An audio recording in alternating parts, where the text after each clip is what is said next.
Hi everyone. Hello from the UK. How is everyone doing today? If you are here, please say hello. Hi. Thank you for joining. And if you are new to my channel, hi, I'm Kat, and I like to talk about true crime, conspiracies, and everything related. And today I want to talk to you about Orrin and Orson West case. There is another interview that the chief of police gave, and I think that he was also talking about the neighbors' footage.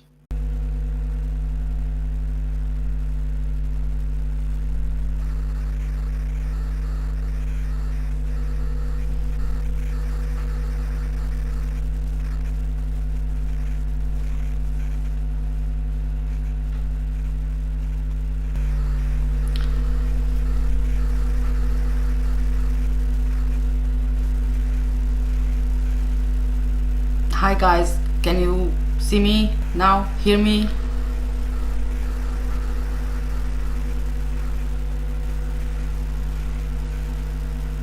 Hi guys, can you see me now? Hear me? It's unbelievable. Oh my god, this internet connection seriously is driving me insane. Can you see me now? Hear me? It is driving me insane, honestly. It's unbelievable. Oh my god, this internet connection seriously is driving me insane. Can you see me?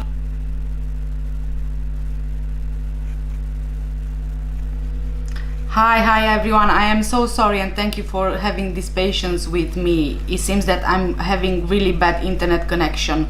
So please, word of advice, if you are in the UK, never ever use TalkTalk. This is absolutely crazy. It is really. It keeps disconnecting and I have no idea if I'm going to be able to carry on with this live to the end, but hopefully. Anyway, thank you so much for joining. And if you are new here, hi, I'm Kat, and I usually talk about true crime, investigations, conspiracy theories, and everything related. Let me see who joined here, and let's say hello. Dutch, hi Dutch, I hope you are still with me. Hi JD, thank you so much for joining and for waiting. I'm hoping that it should be alright now. Hi Maciel. Cat is not showing buffering, doesn't have any signals. Yes, I have been trying to connect it somehow, so I ended up having to download the separate software. I tried directly with YouTube, but the signal kept dropping, so I was trying, to do different things to be able to get back online. Yes, finally, connection on. Hi Julie. Oh, thank God for that. I'm hoping this will stay. Anyway, today I want to talk to you about Orrin and Orson West. And it seems that the chief of police reviewed the security footage from the 21st of December, the day the boys went missing. And according to him, I actually made some notes here of what I want to talk about. There you go, this is my handwriting. It's all stained, because even when I cook, I'm thinking about true crime. So I cook and that's when I get my ideas, so I have to write them down. So you see how dedicated I am to this. Marcial, yes, it's very difficult. It is.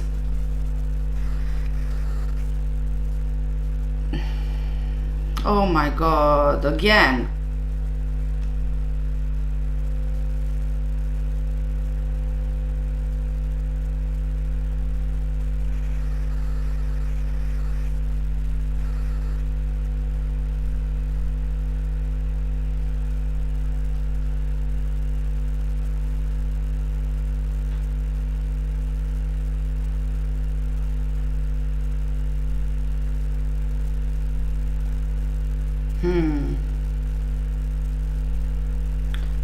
I really honestly have no idea what to do.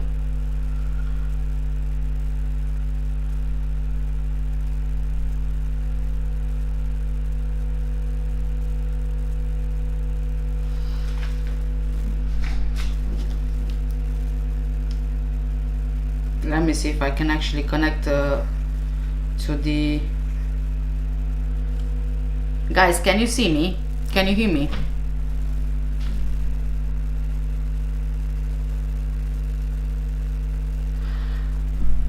Okay, so let's carry on then. Yes, it's connected again. Right, I am so sorry. I will have to call these people because this is driving me crazy. I can't even do a live properly. Right, so as I was saying, the chief of police analyzed the neighbor's footage from the 21st, and according to the chief of police, it seems that everything that the parents said coincides with what was on the footage. So he's saying that everything is consistent, including the timeline, although I am aware that there might be an issue with the actual timestamp on the neighbor's footage. It's possible that the neighbor just forgot to update or adjust the time on it.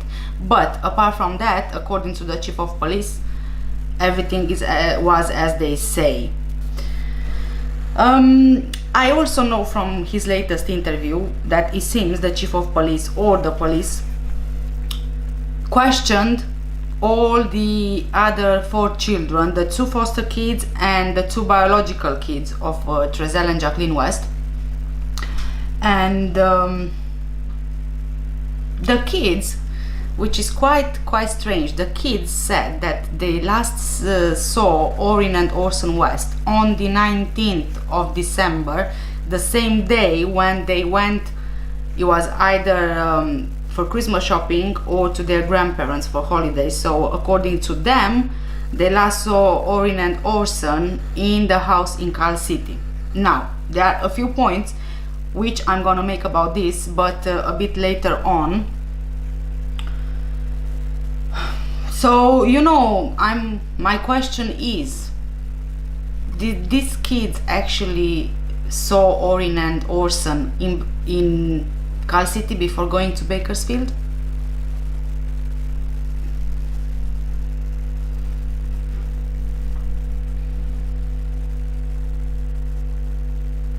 And you know that we've already seen quite a few times that neighbor's footage from the 19th as well. It's everywhere on YouTube, really. And according to the footage, as far as I understand from what I've seen, is that 4 kids are getting into the van. We can see Triselle and we can see Jacqueline as well getting into the van. Now, some people are saying that it's not very, you know, obvious that Jacqueline is getting into the van as well. As far as I'm concerned, from what I've seen, which is the same footage, to me seemed that they are 2 adults and 4 children getting into the van. Now, we also know from the same footage that Triselle, he was trying really hard to make those kids get into the van very quick. I am not sure if was he aware that the neighbor has footage. Was he trying to hide, or, you know, position himself in such a way that the children are not very visible to the camera? I'm not sure, but even then he was behaving quite strangely. Okay, let's get back onto the comments. He cheated. Hi, he cheated. Thank you for joining. I looked into this case. I was able to get some info, but I'm being advised to stay away from it. What I saw was the parents were having makeup sex while the kids were snatched by a white dude. Wow. That is... I'm speechless. I don't even know what to say on that. So the parents were having makeup sex, which means that they argued at some point. Did they separate? It was just like, you know, an argument which ended in this makeup sex.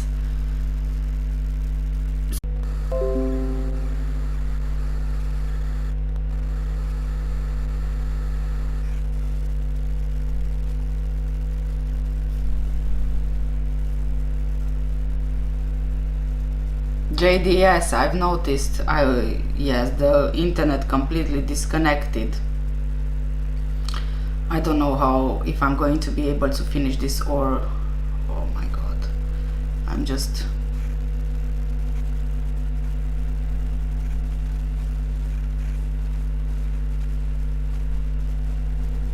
So I'm back. He cheated is saying the man I saw looked like an actor from Hollywood when he was young. Right. Did you recognize the actor? Yes, the connection is very bad and I have honestly no idea whatsoever what I can do with the connection.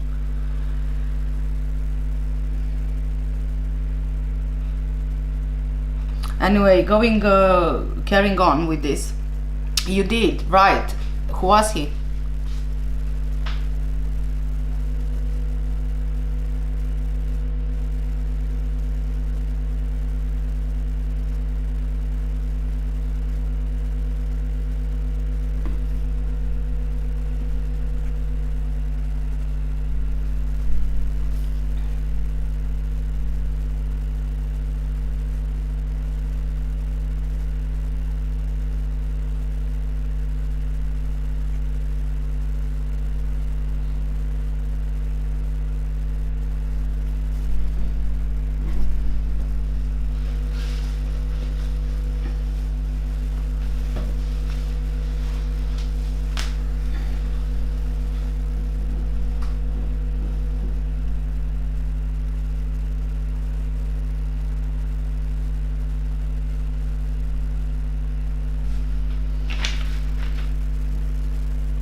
Okay, I'll need to go back onto the notes I wrote, because I think that we are going to lose the point of this when we keep disconnecting like that. So I was talking about the footage from the 19th, the neighbors footage, where there were 4 kids going in the van, and we can also spot Triselle and Jacqueline getting in the van as well, which raises an important question. So if all 4 of the kids went into the van with Triselle and Jacqueline as well, were Orrin and Orson left home alone for more than 2 hours?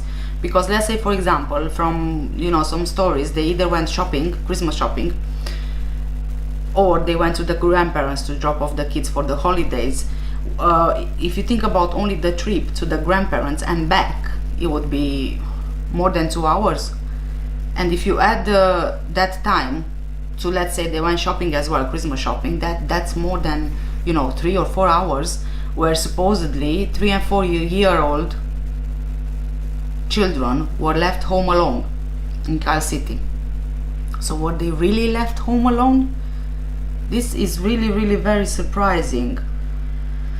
And then this again raises the question of, did something happen to Orrin and Orson West in the Cal City home whilst they were left alone?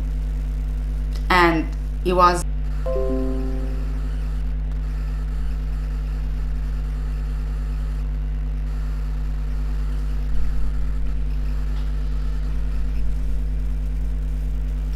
then we also have the situation with the dog.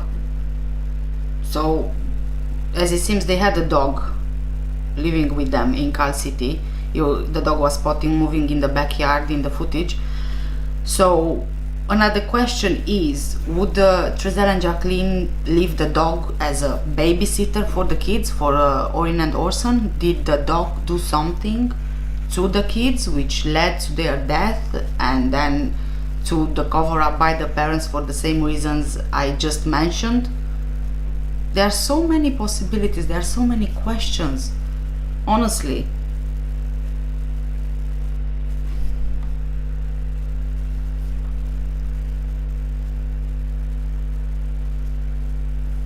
Then I'm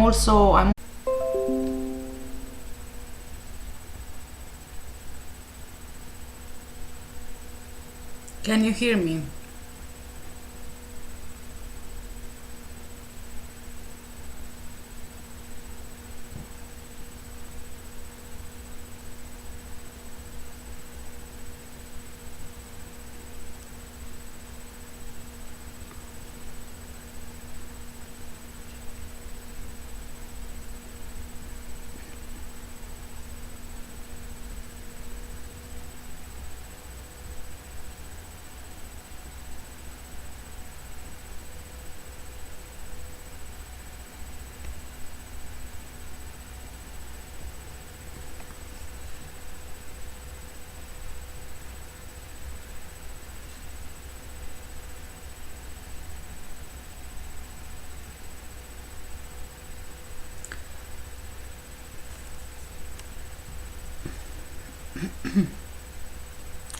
The connection, yes, I had to again disconnect and reconnect. I'm hoping that I'm okay now, and I'm hoping, guys, you can hear me.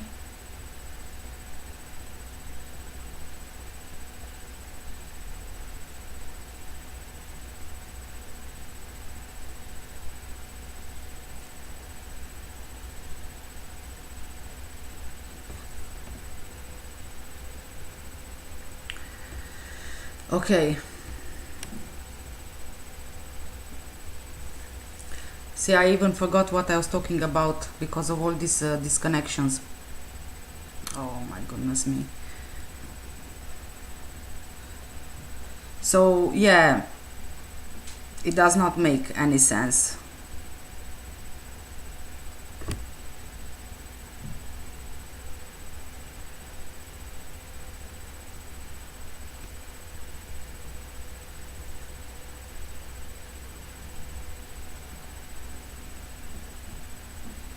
You can't really leave babies home alone. No, it's impossible.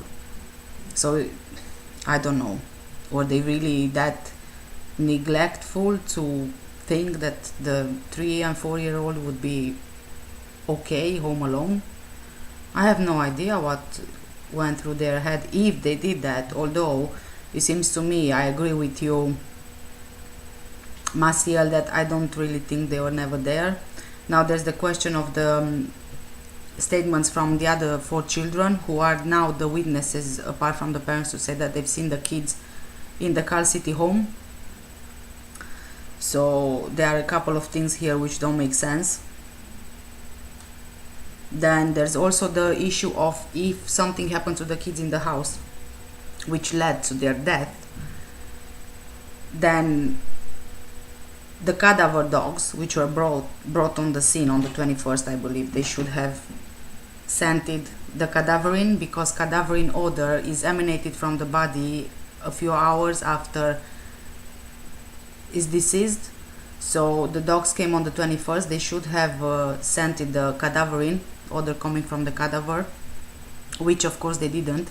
Then we also have the question, is there any possibility that perhaps the place was cleaned with bleach or specialist cleaning, solution, and the fire in the fireplace was used to sort of cover or get rid of the smell, which in my eyes it seems a bit doubtful, because I don't believe that fire smell would cover bleach smell or something more strong or stronger.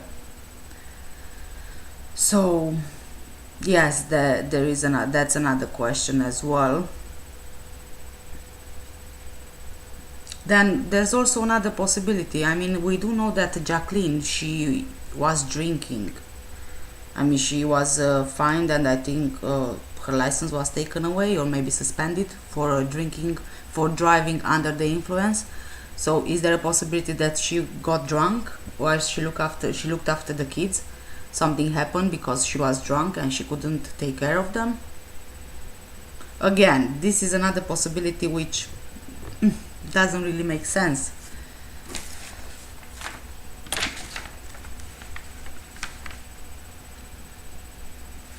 Now I want to get back to the 2 foster kids and the 2 biological kids, all 4 of them, which were questioned, as the chief of police was mentioning, by the police.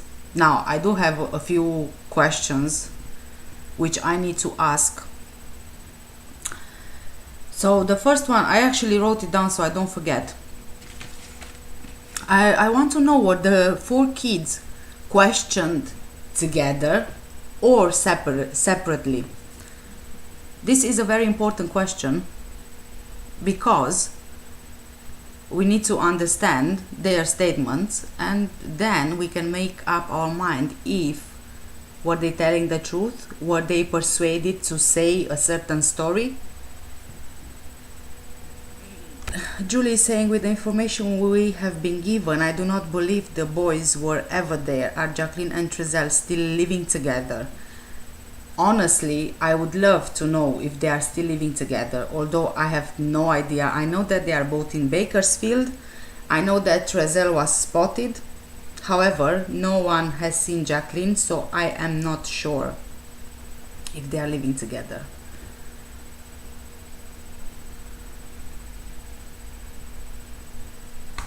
Then about the kids, I also have another thing that I was thinking about. Were they in any way scared off into saying what they had to say? Maybe they were manipulated. You know, I mean, children under 10 years old, in my opinion, I think that they are very easy to manipulate or even to influence, if you wish. You don't necessarily need to scare them off, in my opinion. You can also influence them, as in give them tiny suggestions here and there, and they pick up on it, and then they make up their own mind, you know, without even knowing for sure that that's what happened.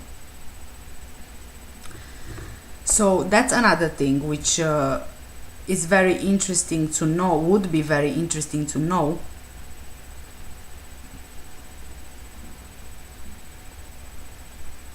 Then there is the obvious thing. I have an 11-year-old, right? Even for me, it's almost impossible if you ask me on the spot what date it is today for me to tell you the date, unless I specifically have something to do on this certain date. That's when I will remember the date. But to expect kids and to think kids under 10 would remember the date, the exact date, when they last saw Orrin and Orson, to me, it seems almost impossible. If I go and ask my 11-year-old now what date it is, she won't be able to say unless she checks her phone. Same goes for me. The only reason I know what date is today is because it's Friday, I am doing this live, my husband is at work, so I sort of have a few reference points to remember it. So again, it seems a bit, you know, unbelievable that those 4 children, they actually remember the date they've seen Orrin and Orson, unless it was suggested to them. Or the whole story was practiced and then they remembered the date. But if it wasn't suggested, I think it's very unlikely they would remember on their own without a specific, you know, event which is interesting to them to make them remember. This is the way I see it, in my opinion. It's because I have kids, so I have reference points and I can, you know, compare. So what do you guys think about the date? Do you really think that those kids under 10 years old will remember the exact date when they've seen Orrin and Orson last?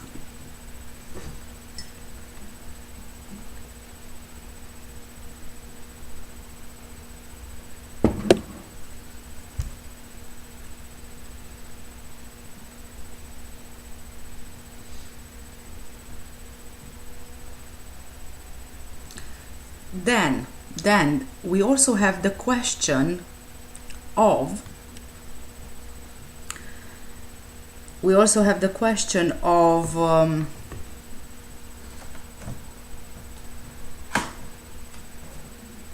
yes, Julie, yes, that's what I thought as well.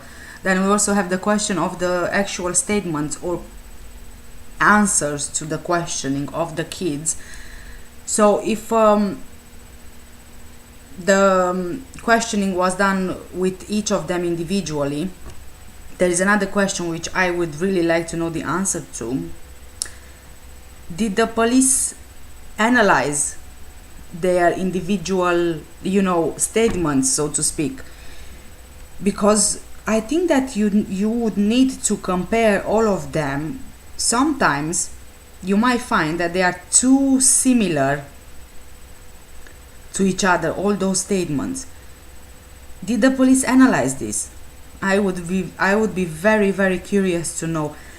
And also, if it is too similar, if they are all too similar, to me, it suggests that it was practiced, it was rehearsed, it was memorized. So, you know, it's like a story which you need to remember.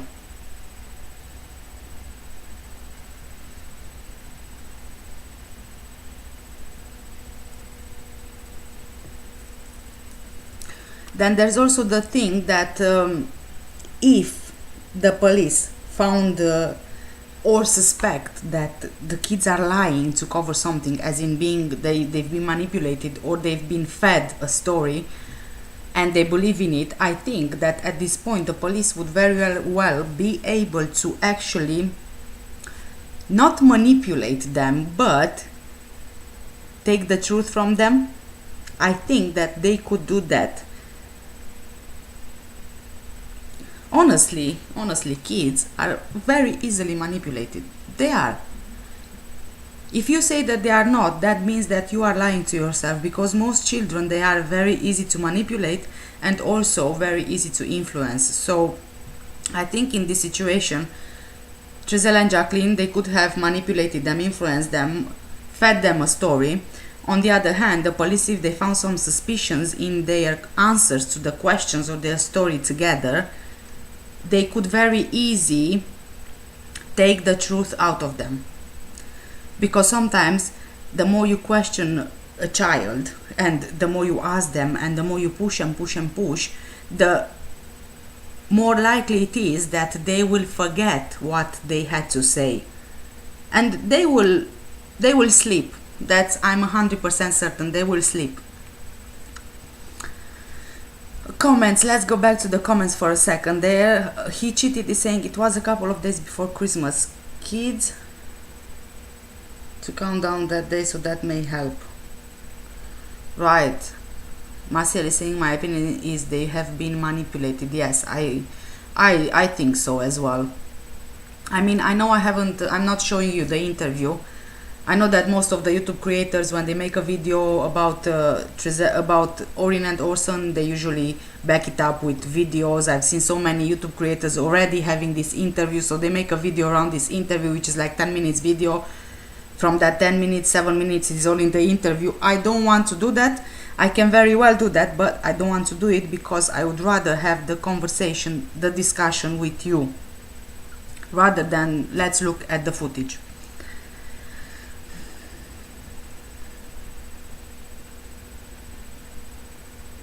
It's also, the way I see it, it's also very, very convenient that apart from Triselle and Jacqueline West, the 4 children, the 2 biological children and the 2 foster kids, they are the only witnesses who actually say and confirm they have seen Orrin and Orson West in the Cal City house on the 19th of December. That's very convenient to a lot of people, in my opinion. Then we also have, look, the chief of police, okay? I am trying to look at this from tens of thousands of points of views, right? But that chief of police, I really do have a bad feeling about him. I don't know, there's something which just doesn't sit right with me. There are a couple of things here. Looking at the same interview, he's been asked by the reporter if he asked the adoptive parents, Triselle and Jacqueline, to take a lie detector test. So he said that he did, right? And then the reporter, obviously the reporter wants to know more, so he goes further and he's asking if, you know, they agreed, they accepted, or if they did in fact take a lie detector test. So the chief of police is saying that the lie detector test, the results are not admissible in court. Okay, fine, that's fine, but that is a brilliant thing just for peace of mind, and then so you know the following steps you need to take as the police, in my opinion, the way I see it. And then instead of trying to clear that up, he's actually replying with that he would rather not comment on that, or he would rather not disclose that. To me, that seems that either the parents were asked, the adoptive parents were asked to take a lie detector test and they refused, or they took a lie detector test and they failed, and now the police is trying to find enough evidence to pin it on them. There's one thing. He cheated is saying he is corrupt.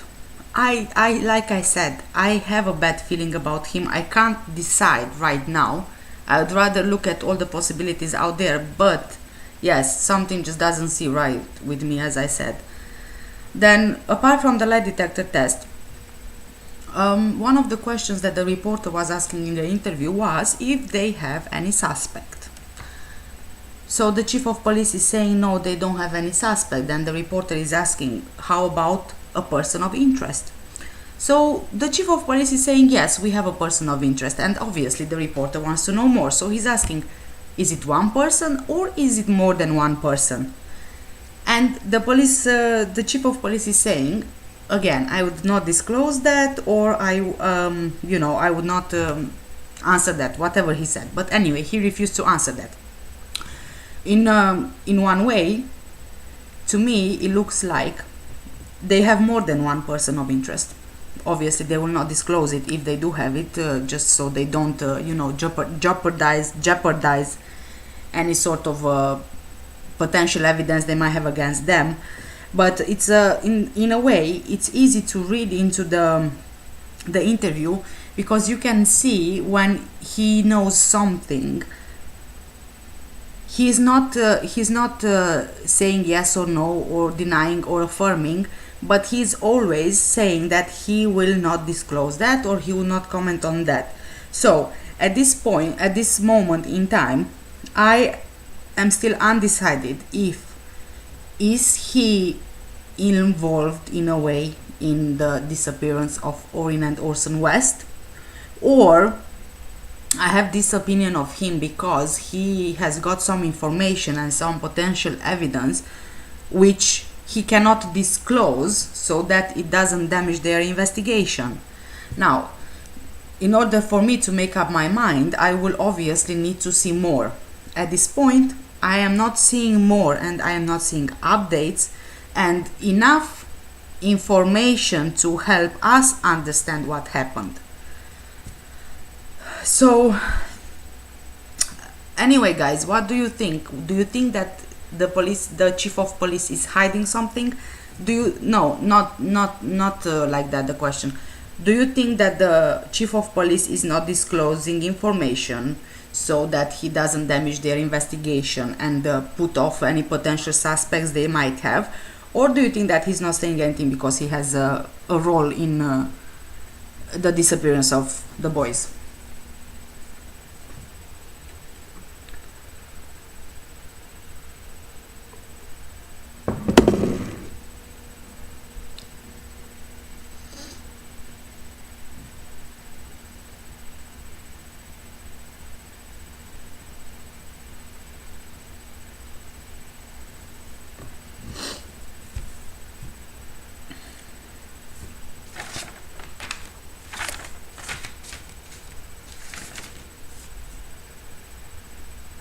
There's also this thing about, that the FBI just exposed, I think it was last week, a trafficking ring in Bakersfield. Do you think that can be connected to Orrin and Orson, or do you think that the police actually made it public that they did what they did to show whoever was involved in Orrin and Orson disappearance that we are on top of this, so we will catch you? I'm also thinking that what if a lot of people are saying that how is it possible that Triselle and Jacqueline were being allowed to foster children and to adopt children, because they are not, they wouldn't fulfill all the criteria needed to adopt. And so I'm thinking, what if the children, Orrin and Orson, were sold to a trafficking ring? That would mean that someone inside the police must be involved in this, so they have a cover. Then social services, someone in there has to be involved in this again for a connection in the social services. Then going further to mentioning even the judge, a judge needs to be involved as well to make sure that he has enough children to supply to that trafficking ring. It seems unbelievable, but honestly, everything is possible nowadays. And I do have a feeling about that judge as well, who was very quick to give Orrin and Orson for adoption. He was very quick, which to me, in a way, seems suspicious. It seems as if, I don't know, as if he just wanted kids. He just wanted to take the kids away from the biological mother.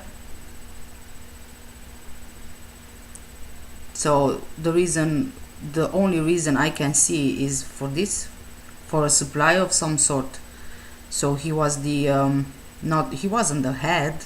I'm not saying that he would be the head, but obviously he would be a very convenient connection, like supply, repeated supply. Yeah, it makes sense in a way, because you are the judge, you have first hand in deciding cases on kids.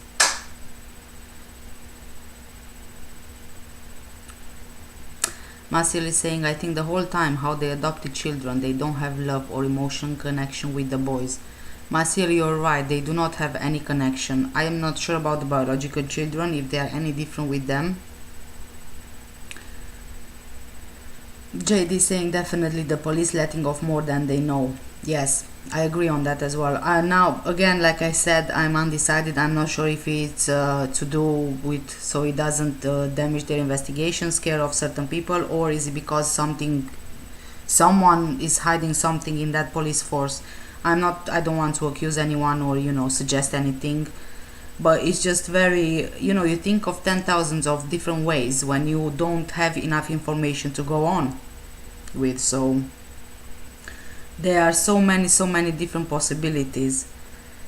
And then there's also another issue I'm having, just like so much, just like so many specific details given in the interview in the press conference by Jacqueline and Triselle. Hi Slim Hofa, thank you for joining. Today I'm having issues with my internet connection. Unbelievable. So yeah, as I was saying, to me it seems suspicious in the press conference that Triselle and Jacqueline was giving, that they are giving just too much information about what's happening, about what happened. Too much useless information, if I may add. I do have the same feeling about the focus. To me, it seems like there's just too much focus only on the adoptive parents, or on Triselle and Jacqueline. I mean, everybody knows, statistically, 80 or 90% of the times when children go missing, the parents or relatives are involved in a way or another. That's statistically speaking. Hi Debbie, thank you so much for joining. Hi. But to me it seems that there is just too much focus put on the parents, on the adoptive parents, without any of this focus being, not separated, but being readjusted somewhere else. It's always the parents. Everybody's talking only about the parents, the adoptive parents. On YouTube, the YouTube creators are talking about the adoptive parents. It's just too much emphasis put on these adoptive parents. It seems as if everybody wants to direct that focus only on the adoptive parents on one hand, which leads me to a question: why? Is it because they are made scapegoats? Am I reading too much into this? Maybe I don't have enough information to go on, but it still seems to me like there's just too much emphasis put on the adoptive parents. So again, I need to ask myself and ask you as well, is this done on purpose? The amount of focus that goes towards the parents, the adoptive parents. I mean, you don't hear about the grandparents, you don't hear about any relatives, you don't hear about social services, you don't hear as much about the police, but most of the times, 90%, at least from what I hear, it's about the parents.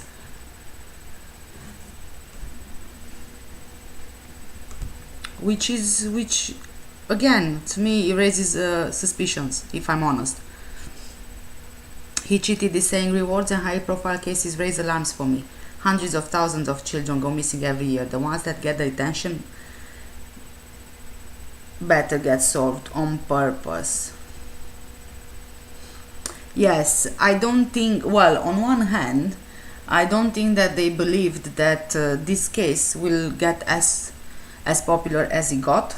I don't think that they expected this much media coverage around it. I think that at one point they believed, because the children are black, even if there would be a bit of attention to them, it would be swept under the rug, as they say, because you know how it is with, I'm sorry to say, black children, but you barely hear about them in the news, missing or, you know, murdered or things like that.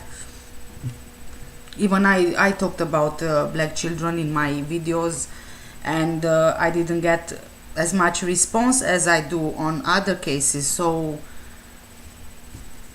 honestly, it's very sad.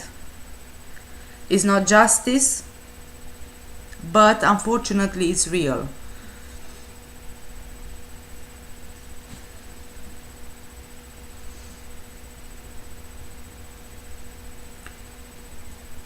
Now there is one last point that I want to touch. So to me, from everything that I know so far about Orrin and Orson, and all the information we have publicly available to us, I can only see two possibilities here.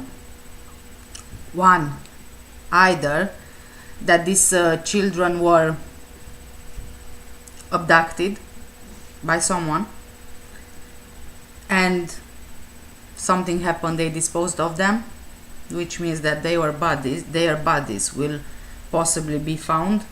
Again, I have a feeling their bodies might be in the desert, in the route from Bakersfield to Cal City. It's a lot of area to cover, but there are so many spots where bodies could be disposed of. Then I also see another possibility, which is my only other possibility. If these children, if Orrin and Orson were sold to a trafficking ring, which is a strong possibility, and a lot of people believe that, I'm sad to say that I don't really think they will ever be found. Going to the comments now. Christian K, hi, thank you for joining. Have you seen the person dressed in black on the sidewalk walking towards the house when the van leaves to Bakersfield? They stop and turn around and walk away. I have seen the person, yes. Do you think that that person was there waiting for them to leave, to give the window of opportunity to do something? Was that person placed there by Triselle and Jacqueline?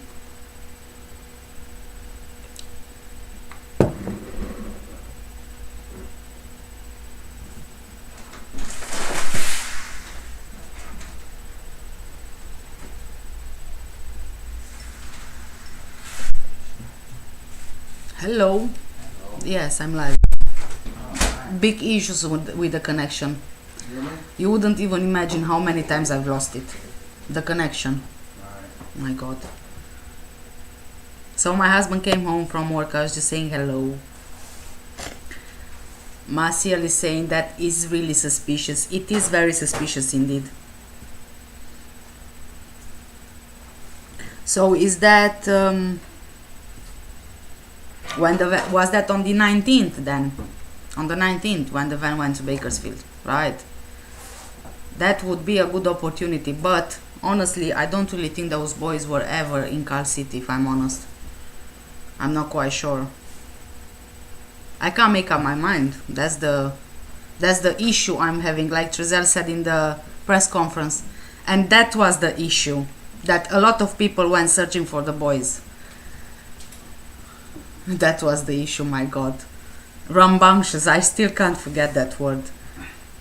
It's just so weird that someone uses that word to describe kids.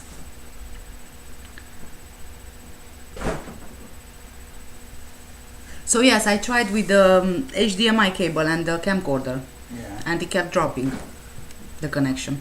Oh. So I'm using the webcam now.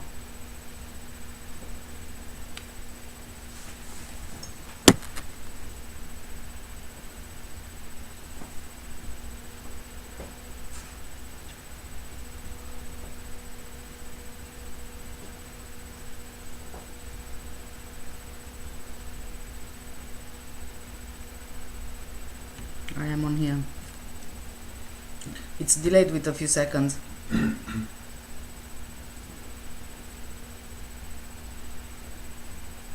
Yeah, you can say hello if you want. Yeah? Yeah. It will be delayed here with a few seconds though. But I can't see you. You can't see you? Come closer, this is the camera I'm using. Alright. Hello everybody.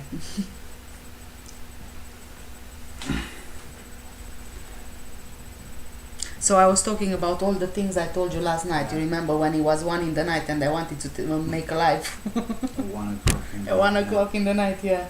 But I said no, I can't do it because everybody was sleeping in the house. So I thought maybe I'm gonna be on my own Yeah. live. No one will chat with me. But let me see again the chat. Where is it?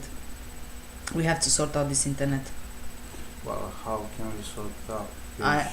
I have no idea, but I have no idea. Hi Jay. Marcel. Christian. Debbie. So yeah, go on. Yeah. Hi everybody. How was your day at work? Yeah. It was difficult. Really busy. I'm shattered, so yeah. That's fine. You can relax for a bit of chat here now.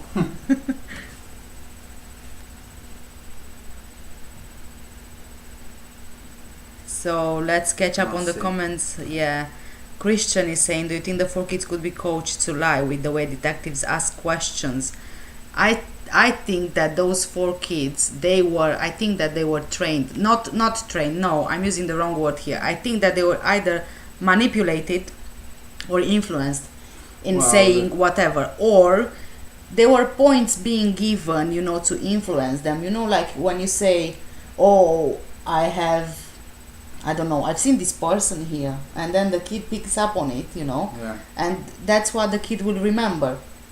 And it's very easy to manipulate them. Yeah. Well, we don't know. I think that they have been influenced, manipulated, or something was suggested to them. And besides, which kid under 10 years old, or even adult, even me or my husband, if my husband wouldn't have to go to work, he wouldn't remember what date is today unless he actually checks his phone. So to me, it seems very unlikely that a child under 10 years old would remember what date it was. Oh, our daughter doesn't. No, she doesn't. No. If I ask Bianca to tell me what date is today, she won't know to tell me unless she looks on her phone. So no, this thing doesn't make sense that they actually remember the date. So, which again to me suggests that they do remember the date because they were fed. Especially when they are the in lockdown. Yes, exactly. They have different, kind of like different attitude. Then we also have the detectives. I think that there are a few questions which I do have myself. I'm not sure if they've been answered, but I don't know if those kids were interviewed separately or together. If they were interviewed separately, I would really love to know if anybody from the police actually analyzed those statements, because there are a few points which I think you need to look at in terms of their statements.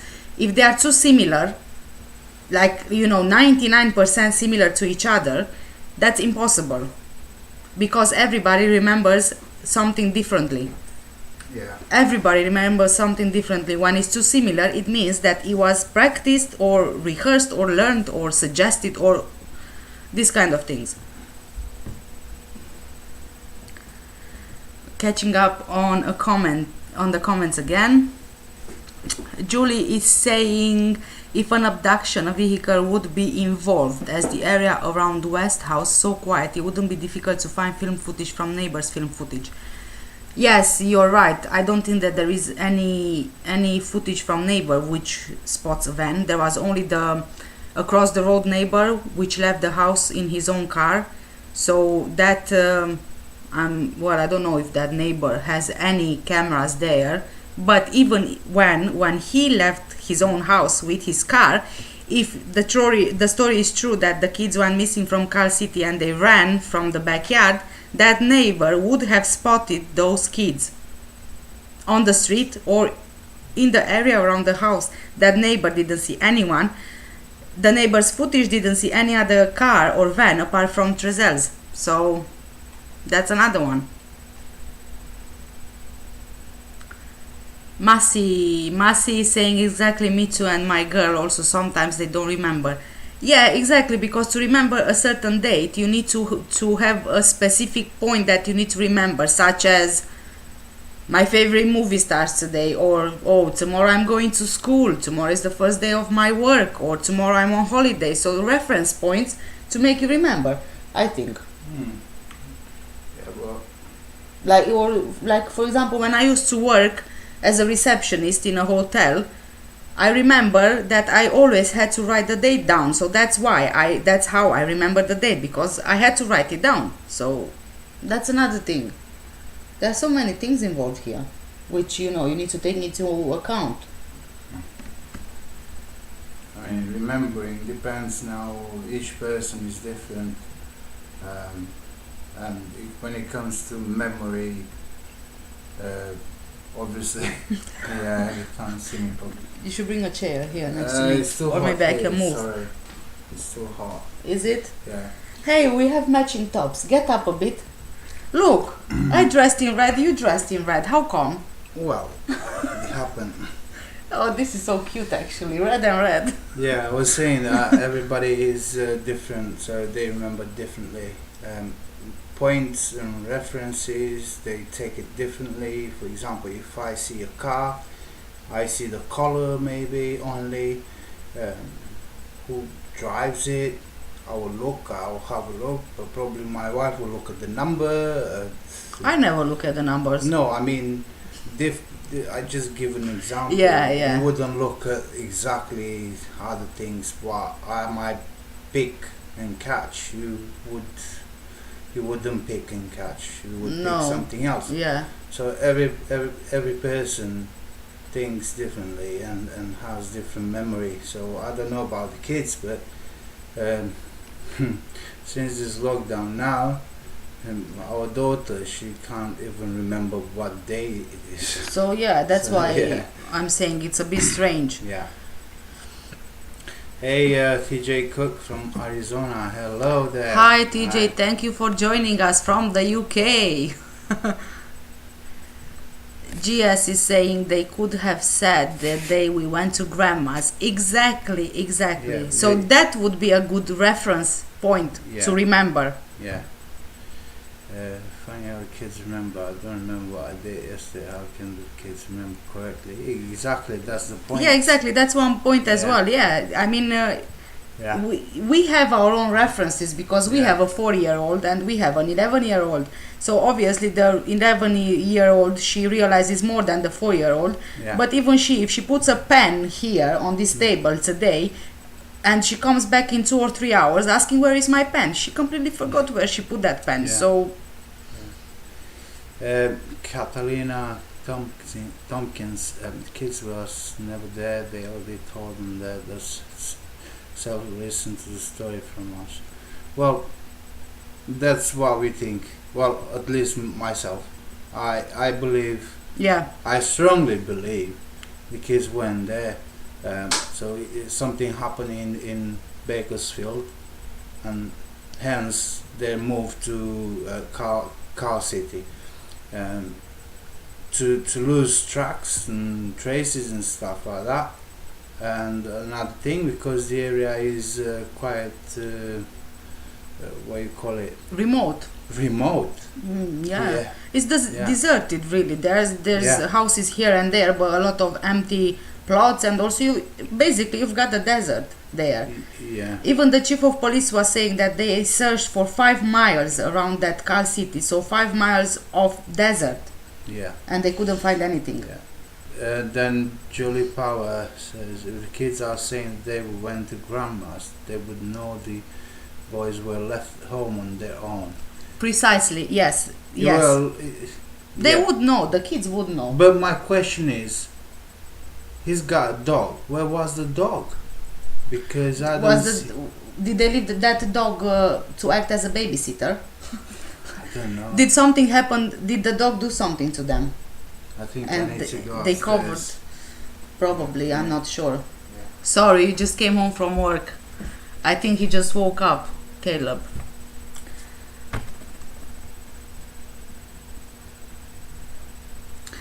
Julie, yes, and also then there's another thing. Usually kids, they can be honest. They are very honest unless you specifically ask them to say something which isn't. So even if someone wouldn't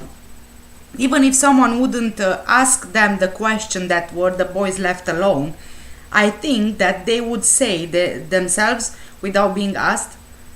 So obviously, if Triselle and Jacqueline were there with them in the van, they would definitely know those two kids, Orrin and Orson, were left alone in the house. So they would definitely pick on that. They are not so little not to realize what's happening.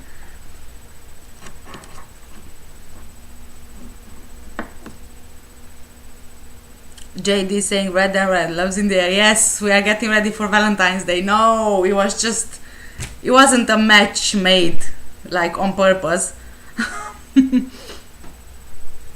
Christian is saying, I think it would be hard to get 4 kids separately interviewed to all lie. I'm not saying that they all lied. No, I'm saying that it's possible that they have been influenced at home already or manipulated in a way. But if the police would pick on that, they would definitely manage to get, the truth out of them. Catalina, why would both parents look for them in the house if they were outside? From USA. Hi. Well, that's another good question, really. Why would they look for them in the house? When it was obvious from what Triselle was saying that, they vanished from the backyard. I think that they were just trying to make the story stick, really. Christian, have you heard anything about the Blue Saturn? Heard AV Watchman talking about it in the background of a video. No, I haven't. No. Catalina, wife seems scared of husband, new subscriber from USA. Thank you so much for subscribing. Well, some people are saying that she was actually the one who was being, controlling, but I think that, yeah, she does in a way seem scared of him. And also, if you have seen their end of the interview, there are some things which I, pick on. I am trying to watch carefully, but there are some things which I'm picking on, which maybe some other people don't realize. I'm not sure about that. But if you look again at their first press conference, at the end of the conference, when they head towards the house, who goes in first? Triselle goes in first. Who should be going in first? It's just the normal thing, respectful thing to do, especially in front of the camera, would be for Triselle to let Jacqueline go in first. I picked on that. I know that a lot of people are doing that, but that can also be a sign of control from Triselle over Jacqueline.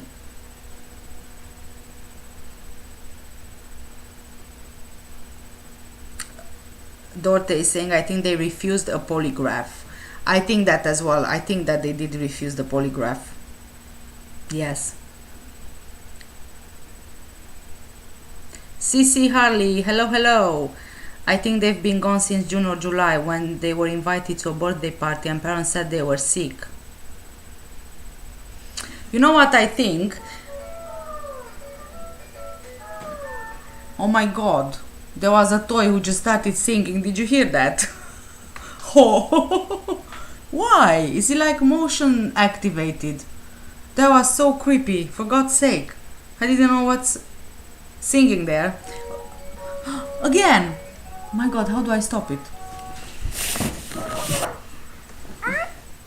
This is the one which keeps singing. Is there any way I can stop it? My goodness me. Sorry guys.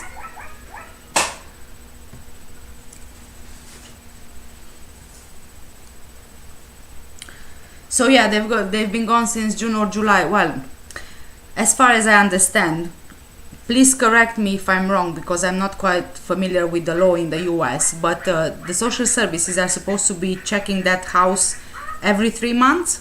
Not the house, the children. Every 3 months, or is it every 6 months? I'm not quite sure, but either way, I think that something happened to Orrin and Orson after the last visit from the CPS. And I also think that the reason why they reported the kids missing when they did was either because the grandparents or the family wanted to see them for Christmas, or the bio mom wanted to give them Christmas gifts, or the next visit from social services was due and they could not produce the kids to show them. Catalina is saying there's no wood in the desert. Exactly, precisely my point. Look, I did quite a few videos on Orrin and Orson West case, including my own analysis on the interview of the parents, and you know, my opinion on everything that went down. So I already linked my playlist in the description below, so if you guys want to have a look at that, I'm covering this in more detail. But for now, there's no wood in the desert. Of course there is no wood in the desert. Where was that wood that Triselle was talking about?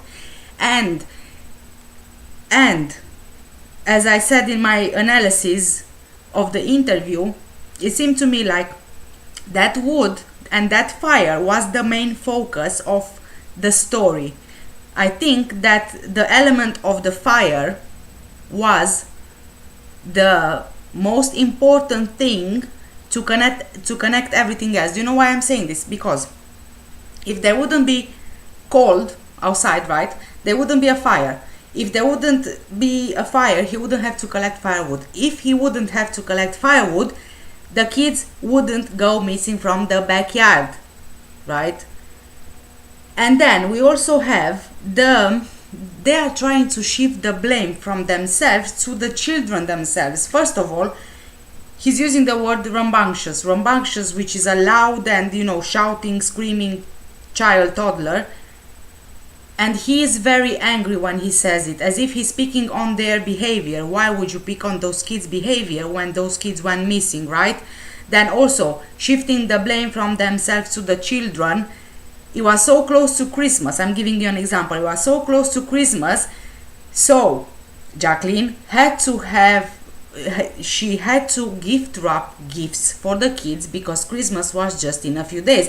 So because she had to wrap those Christmas gifts, the kids had to be in the backyard, so they don't see. Again, is shifting the blame from themselves to the kids, because if he wouldn't be so close to Christmas, she wouldn't need to wrap those Christmas gifts, because obviously Christmas gifts are for kids. So yes.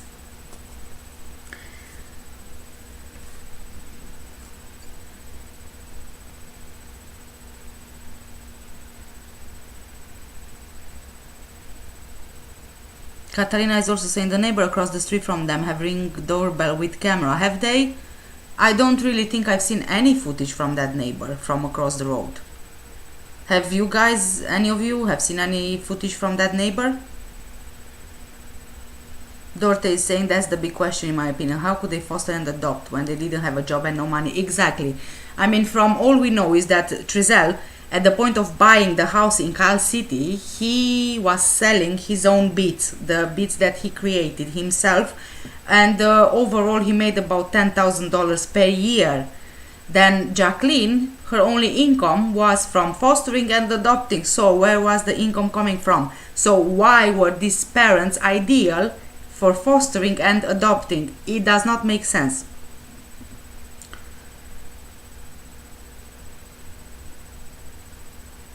Christian is saying, is it true that one boy was deaf? I haven't heard of that. I've heard that one of the boys, it was either Orrin or Orson, he had a fractured leg when they went missing. This is according to the chief of police from his first interview, that apparently he had a fractured leg. So again, I need to ask the question. Again, the story doesn't make sense of the adoptive parents. There is no way that those two children could be so silent and so quick that from 5 minutes of Triselle collecting firewood to going in the house to coming back outside, the kids just vanished completely. It does not make any sense. Then also we have the thing about the dog. The dog was living in the house in Cal City, right? So if the dog was outside with the kids in the garden, 100% I am certain that that dog would have run after the kids.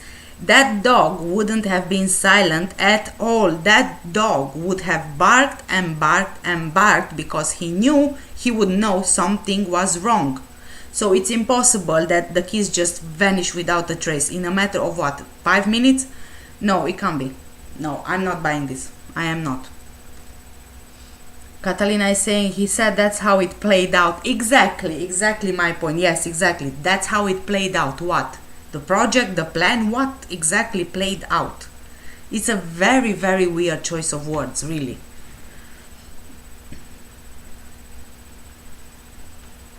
Christian, maybe keep in mind how many times they had to tell and retell the story to cops detectives. Maybe they were asking for all the details, so maybe that is why it sounds rehearsed.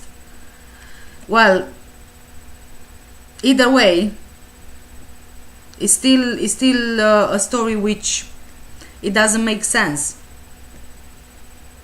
There are so many things in that story which don't make sense. The choice of words, the behavior, the everything really. Rehearsed or not rehearsed, although in my opinion I strongly believe that this story was rehearsed.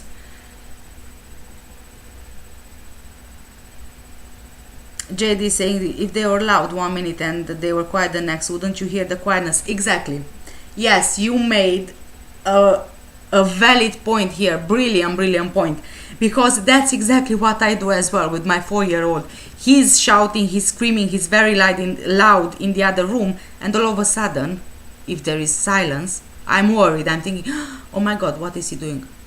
No, something is wrong. I have to go and check on him because something is wrong there. He's doing something which he shouldn't be doing once he's gone quiet. So yes.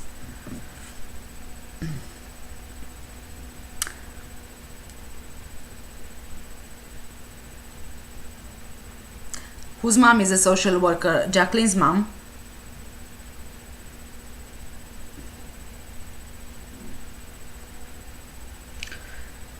The adoptive father was in army. He has PTSD. I heard that his brother was in the army, not himself. I mean, there's so much conflicting information out there, really.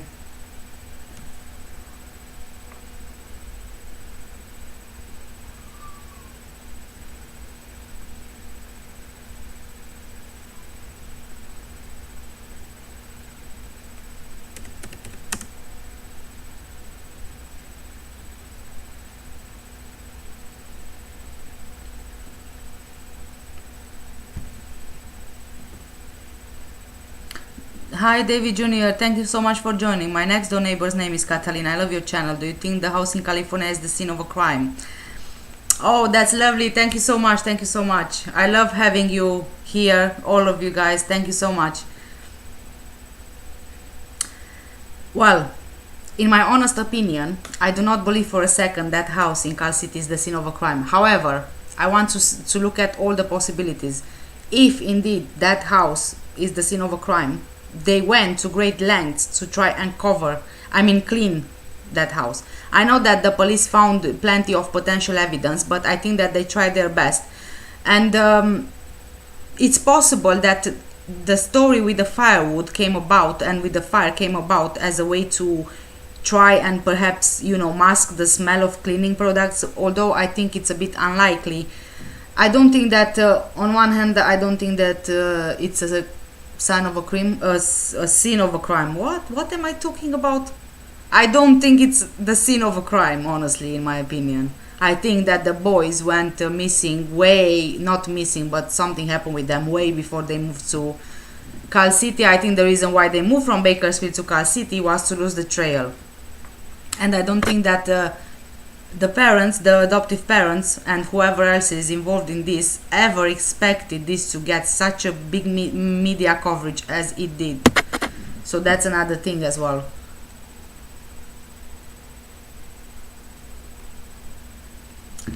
Julie is saying, in the UK, when a child goes missing, the police always give a description of what the child was wearing and the parents plead for who has them to return their child. Yes. First, when the first report from the police was released about them missing, I don't think that their names were mentioned. They didn't have any photos. Then it took Jacqueline and Triselle a couple of hours to actually produce a photo of one of them, which is very pixelated, and their reasoning was that the police took their phones. Now I don't know, but to have only these photos of the boys on your phone as a parent, again, is very unlikely, unless, I don't know, you didn't care for those kids at all. Otherwise you would make memories, isn't it? So where is the best place to keep those memories? On your phone, obviously. You take the photo on your phone. So if Jacqueline's mom, she is a social worker, she could be the link, one of the links. As I said, if it's a trafficking ring involved and these children were sold by Triselle and Jacqueline, I'm just speculating here, then obviously they had to have connections. So one of them being social services, and if Jacqueline's mom, she works at social services, that's another thing, which, you know, is a connection there. Messi is saying, planned this whole time, I do not believe they never been there at the home. If the dogs smell, they're sent outside, but only inside because they have clothes or toys from the boys, any furniture. Well, Messi, as far as I'm aware from the chief of police, I think it was his last interview just 2 days ago, it seems that he changed his mind on the dogs as well, which is a bit strange. So the first time in his first interview, he's saying that the search dogs, you know, picked up the scent of the boys in the house, but not outside the house.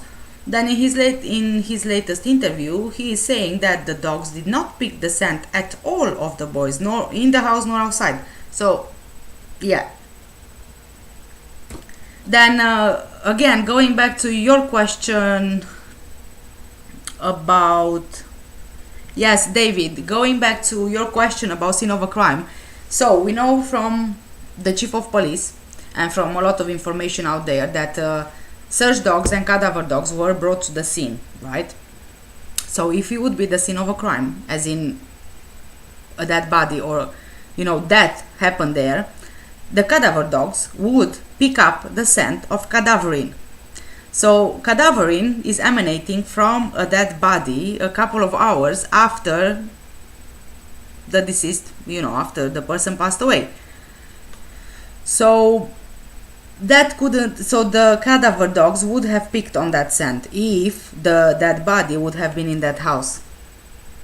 So if, let's say, the story is true from the 4 children, the 2 foster kids and the 2 biological kids, that the last time they've seen Orrin and Orson was on the 19th, then from 19 to 21 there's enough time for cadaverine to be released from the body.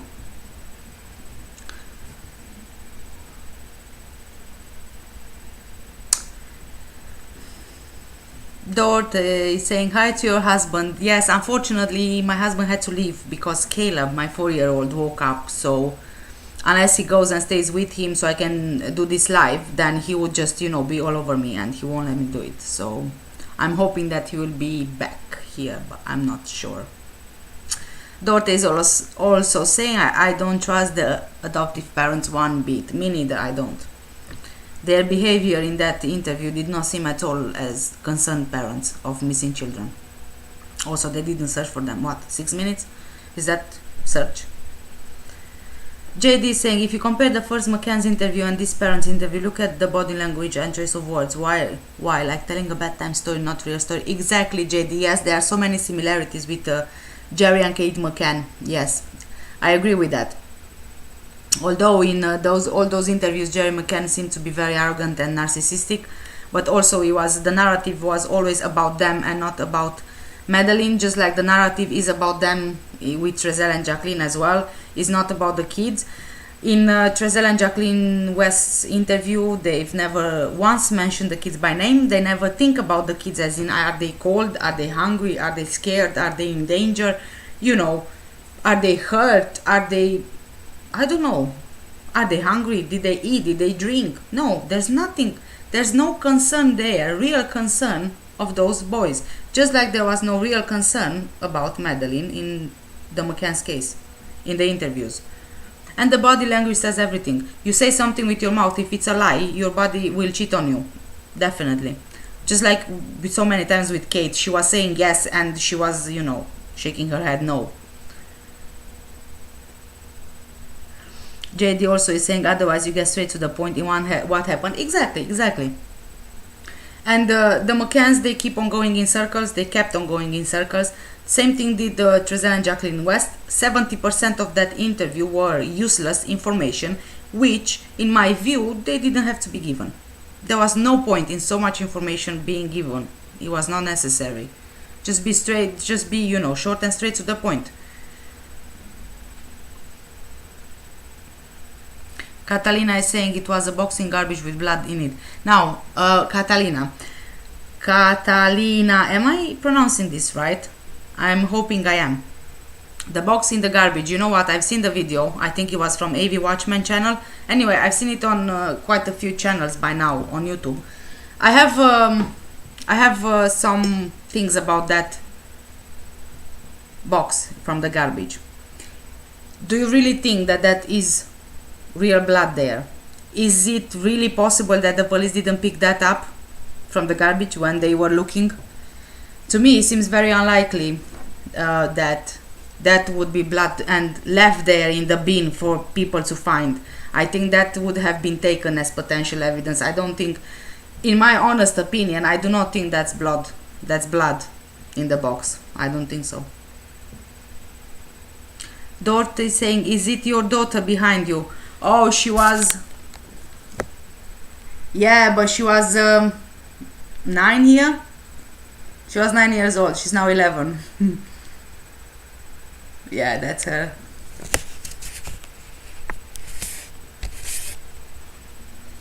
David Jr., I completely agree. The cadaver dogs would have picked up the scent of the boys. Great job covering this case. Thank you so much, David, and thank you for watching and for staying with me. I had a really bad internet connection today. I don't even know if I'm still connected, am I?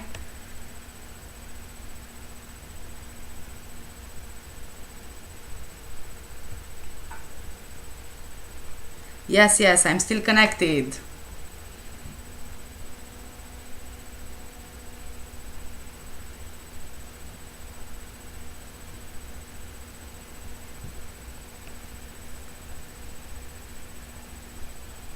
Catalina, they need to put them in front of a jury. I completely agree. Someone will crack. One of them will crack. Which one do you think will crack first? Which one do you think will crack? I think it will be Jacqueline. I think she cracks first. Sergeant said he believes it was foul play. He don't believe the kids were ever there. Exactly. In his ever first interview, he did say he suspected foul play from the beginning. I mean, it doesn't really take rocket science to, you know, look at it and see that, yes, foul play was involved, because, you know what was the most obvious thing? The most obvious thing was that neighbor's footage. And not only that, but also the story didn't make sense. So you are in the backyard, so the kids are in the backyard, then you have to collect wood for the fire. You go through the back gate, and then your kids go missing from the same, by going through the back gate where you've just been. So they pass by you, or they go and you don't hear them, you don't see them. No, it's just, it doesn't make sense. Christian, I would think they may have they may have been terrified to talk with a group of people screaming at them. What do you mean, a group of people screaming at them? I'm not quite sure that, you know, people would be screaming at them. Oh, you mean the Jacqueline and Triselle?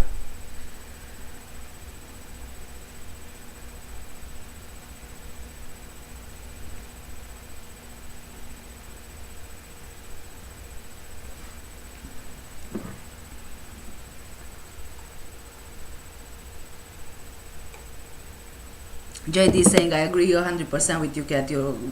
Our thinking just like was thinking the same about the woman they eating, yeah.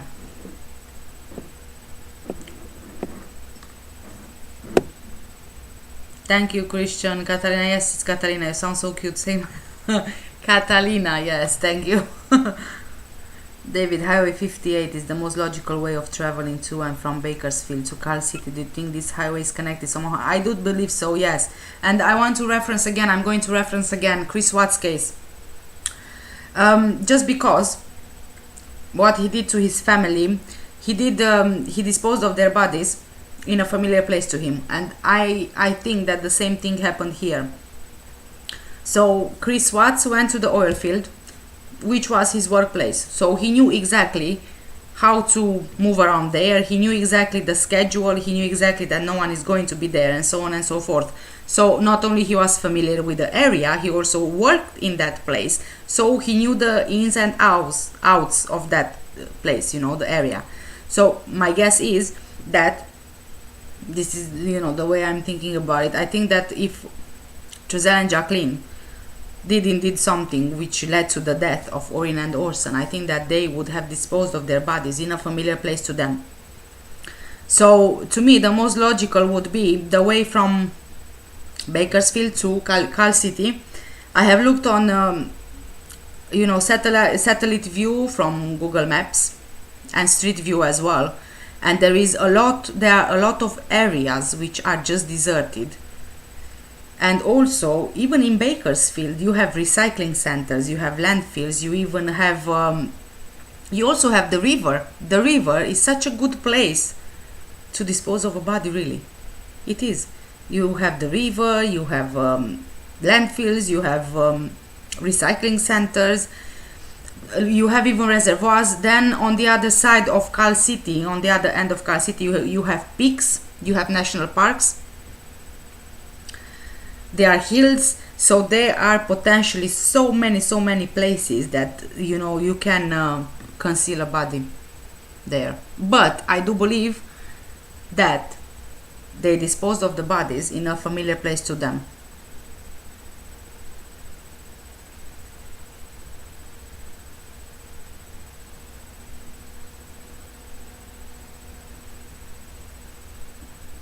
Christian is saying at the press conference, adoptive parent. Well, they didn't seem scared. To me, they didn't seem scared. To me, they just seemed ignorant. They did not seem scared to me. More like fed up and frustrated and angry at all those questions.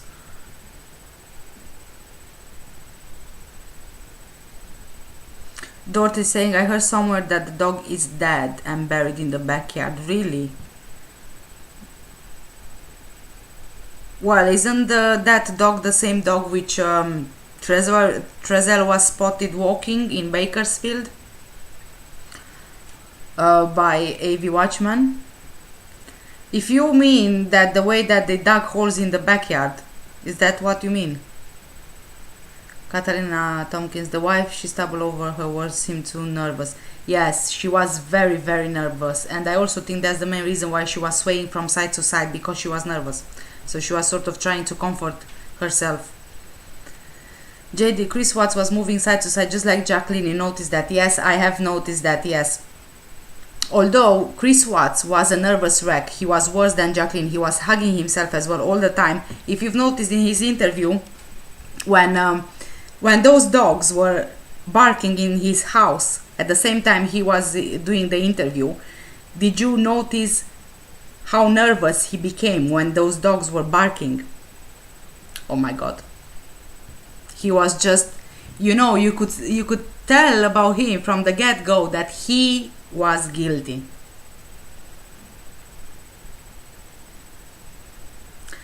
Hi Robert, yes, I am okay. How are you? Thank you for joining. I'm struggling with my internet connection today. It got disconnected so many times already.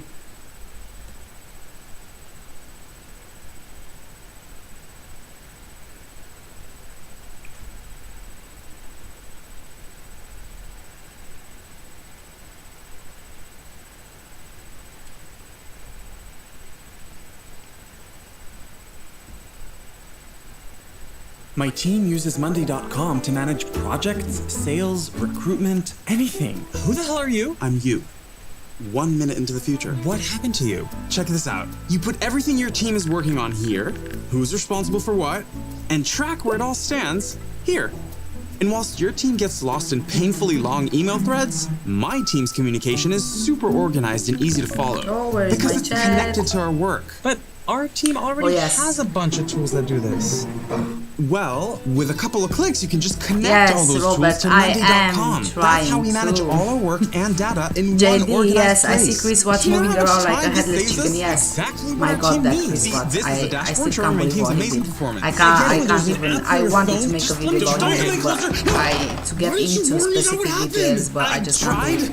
It's still affecting me to this date. We can't manage work like this. David That's Jr., why I I feel use like Triselle was Monday.com. holding himself Start your like that free during his trial interview today and because get he was started in a physically minute. holding himself back from lashing out at the biological family in front of the media.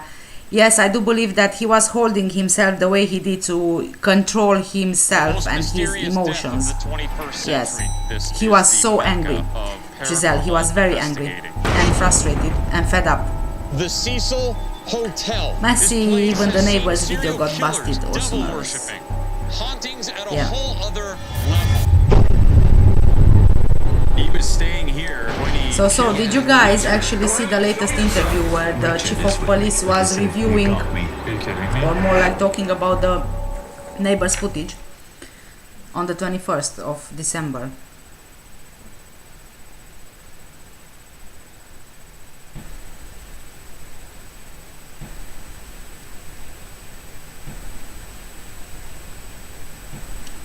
You can hear something on my computer. You can hear something on my computer. You can hear something on my computer. You can hear something on my computer. You can hear something on my computer. You can hear something on my computer. You can hear something on my computer. You can hear something on my computer. You can hear something on my computer. You can hear something on my computer. You can hear something on my computer. You can hear something on my computer. You can hear something on my computer. You can hear something on my computer. You can hear something on my computer. You can hear something on my computer. You can hear something on my computer. I closed the page. Yes, I opened my computer. I closed the. It's closed now.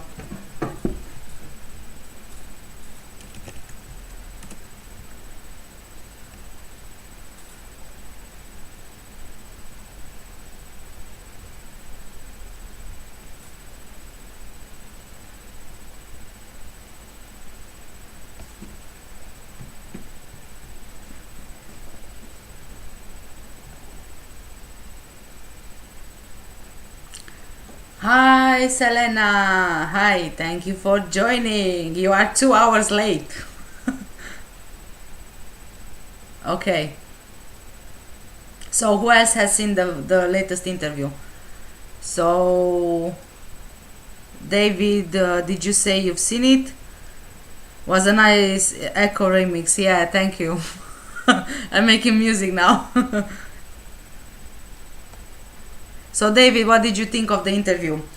I have a bad feeling about the chief of police, but I still can't decide. I can't make up my mind. It might just be that because he's, not disclosing enough information.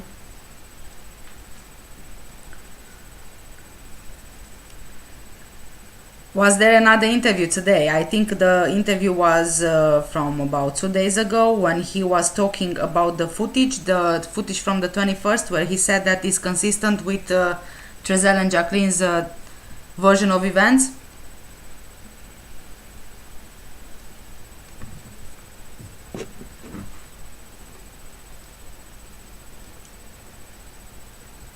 Robert, see, look, see?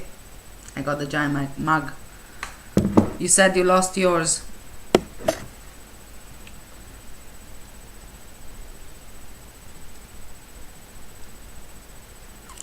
David is saying, I saw it and I think the chief of police knows a whole lot more than he's saying. Some of his word choices were interesting when it came to asking Triselle and Jacqueline for polygraph.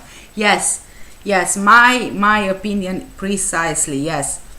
And you see that the way that reporter is trying to, grab some info out of him, but he is not very successful at it. And also, whenever I feel that whenever he knows something, he's replying with, I can't disclose that, I'm not going to comment on that, and which includes the polygraph. And I think that Triselle and Jacqueline were asked to take the polygraph, but they refused, and that's the reason why the chief of police is replying the way he is. And also about person of interest, the reporter is again trying to find out if it's one person of interest, there are 2 or 3 or how many, And you know, the chief of police is saying that he doesn't want to disclose that. So again, to me, I think that you know, the person or people of interest would be Triselle and Jacqueline. That's, you know, the way I see it. Am I still echoing? Because I've got nothing else open.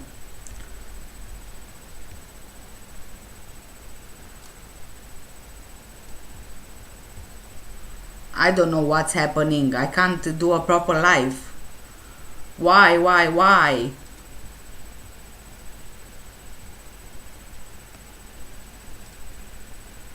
I stole yours, Robert. Yes, no, I didn't. JD saying something shady about the police force. Yes. Messi, maybe he know more than things. Don't to talk about. Stay quiet. Well, in one way, I do think that perhaps that he knows more, but obviously he doesn't want to disclose, so he doesn't damage the investigation. On the other hand, I don't know, I am still undecided really. Your voice is clear and nice. Thank you. David is saying only guilty people decline polygraphs. Very true. I agree with that completely. But also, you see, Chris Watts, for example, he knew from the beginning he's guilty and he accepted the polygraph and he failed miserably at the polygraph.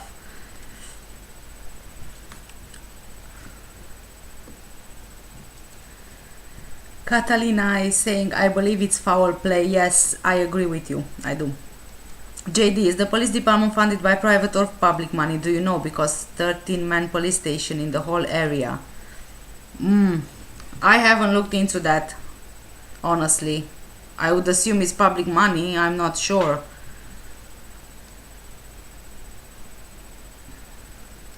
Christian, what do you think of Biomom's GoFundMe? I've seen that GoFundMe. You know, there's something off about the Biomom as well, if I'm honest. I'm not sure for what exactly fees she had to raise money. I mean, she did say at one point that it was one of her work colleagues who set up the GoFundMe page for her. I am not sure if that has been verified or not, or was she just, you know, defend herself. I'm not sure, although it seems to me in a way that she is genuinely concerned about Orrin and Orson. Also, as far as I understand, she, according to her, she lost the kids because she was using medical marijuana. So the judge, she even had a note from her doctor, and the judge didn't agree to take the note into consideration, that's why I'm saying that the judge was very quick to take those kids away from her without giving her a chance to work things out.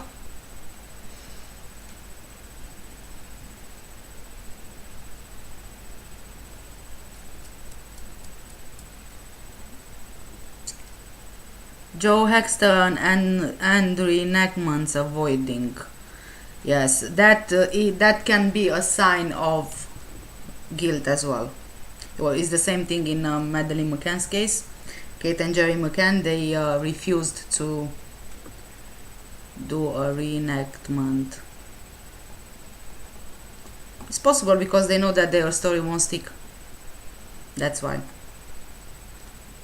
Robert, I have bought a microphone called ADX. It's around 20 pounds in Curry's PC World, and I think works good now. I used to have some issues before with the mic and sound. You know what I was trying to do today? When I started this live, I'll show you because you seem to know more than I do with this. So, I have a camcorder, a camera, which is a 4K camera, which I usually use for videos. And I was trying to use that camera to stream live on YouTube, right? And I have this. It's an HDMI input thing, and it connects with the HDMI cable, right, from the camera to this, and this goes in my computer, and it's supposed to work as in I can use my camera and the microphone from the camera, which is a Rode microphone, as a device to stream with a software, or not, or straight in YouTube, because you can change the settings there. But it seems that each time when I did that today, the internet was not stable enough and it kept disconnecting, and I said, okay, I'm going to try and change my camera from my 4K camera to the webcam, which is on the laptop. So I removed this and the HDMI cable, and now it's not disconnecting anymore. So that was the issue. I'm not using the phone, I'm using the laptop.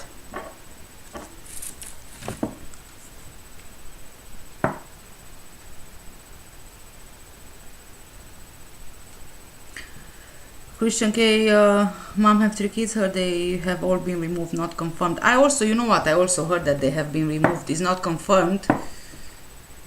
I couldn't get it confirmed, and as far as I know, the bio mom wasn't talking about it. She was only talking about Orrin and Orson, how they were removed.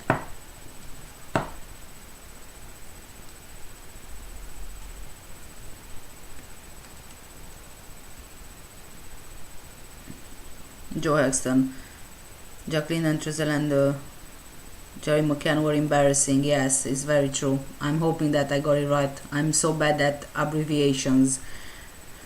JD, Cat, on another note, have you seen the Richard D. Hall and Sonia Polton YouTube videos? And if so, what's your opinion? YouTube videos on what? On Orrin and Orson. Robert, try on laptop, just a separate webcam and a different microphone. That's what I did. Not a separate webcam. I try with my camera. I can show you the camera as well. It's here. I got it set up, but obviously I can't use it now because my internet connection doesn't seem to be stable with it. So this is the one I've been using. This is the one I'm usually using for my videos. That's why the quality now is so low, because I'm using the webcam from the laptop.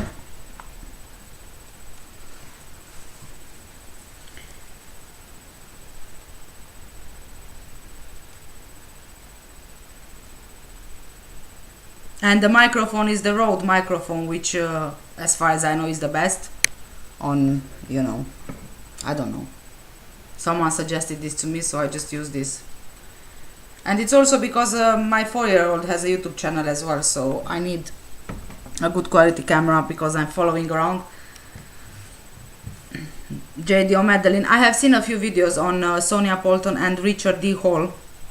If I'm honest with you, I have seen so many videos and I've read so many things, and honestly, I'm not quite sure. But Sonia Polton, yes, I felt like she did manage to reach, you know, a point where we kind of agree. But there are, you know, overall there are so many videos that I watch, I forget sometimes. That's why for me in Madeleine McCann case and this, you know, not so straightforward cases, it's very important that I take my time with the research, and that's why most of the times I have a script, so I'm able to remember everything, so I don't make mistakes.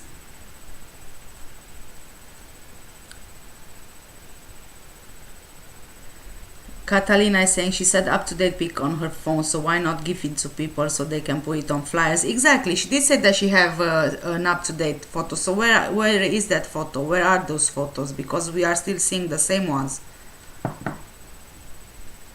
Don't worry too much about the camera, microphone is #1. Yes, I agree. I also have another microphone, which was like what, £10 or something, which I bought from Amazon, I think.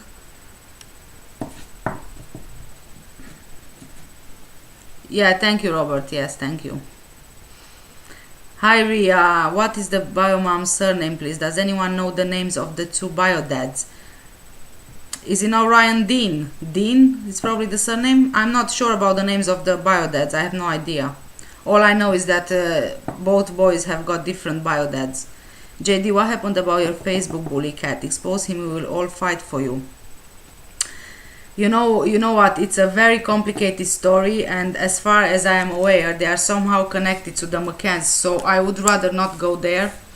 I took all the steps I needed to take, including legally, against them, and it seems that I don't have a leg to stand on, so they can carry on doing whatever they want to do, because in the eyes of the law enforcement they are not doing anything wrong.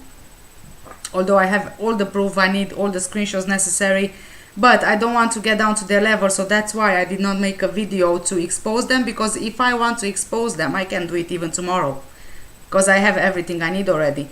Also, there's another thing where I'm not sure if the names they are using on Facebook are their real names. I think at least one of them, yes, is their real name, but I don't think all of them are using their real names.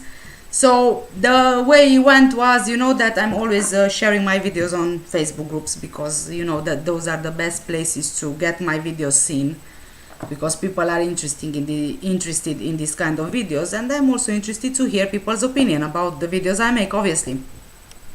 So they were this, as they call it, pro McCanns, which were with the parents, saying that the parents are innocent.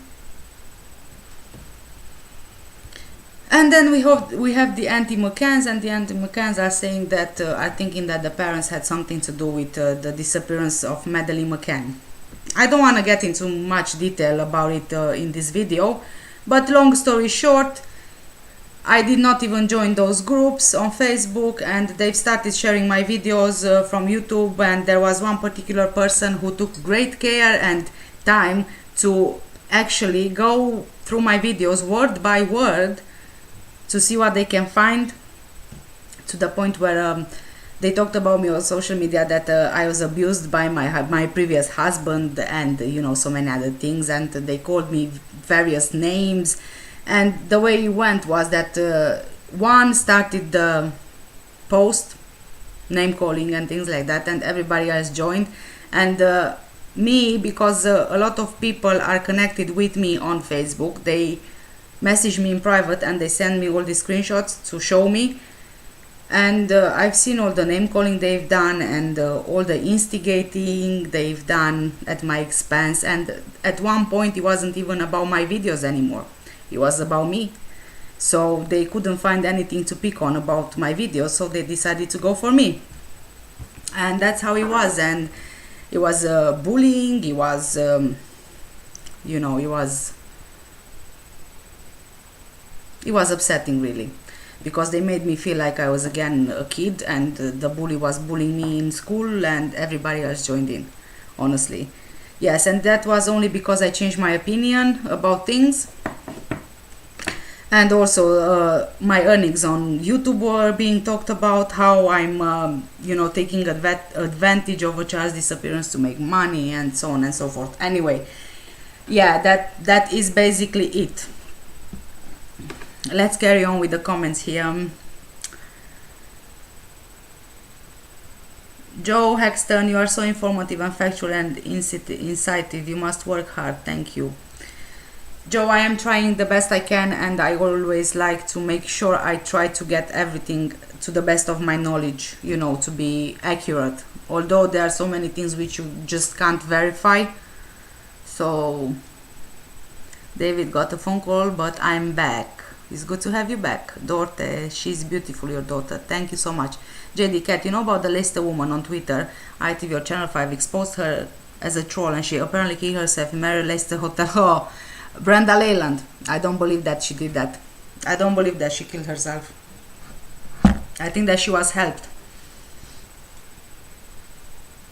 Catalina, nice talk with you. I'm going to crash. Goodbye. We'll be back on your channel. Love it. Thank you so much for joining. And thanks for staying with me, and thank you for subscribing. See you in the next video. Have a good night. JD, same. Yes. Well, it was one of those that picked on me as well. The ones which picked on Brenda Leyland as well. So, one of them. I think it's a whole group of them who just go, you know, online, and they try to find everybody who disagrees with them and talks bad about the McCanns, and they're trying to sort of, you know, scare them off or stop them from talking. But one of those did the same thing with me as well. So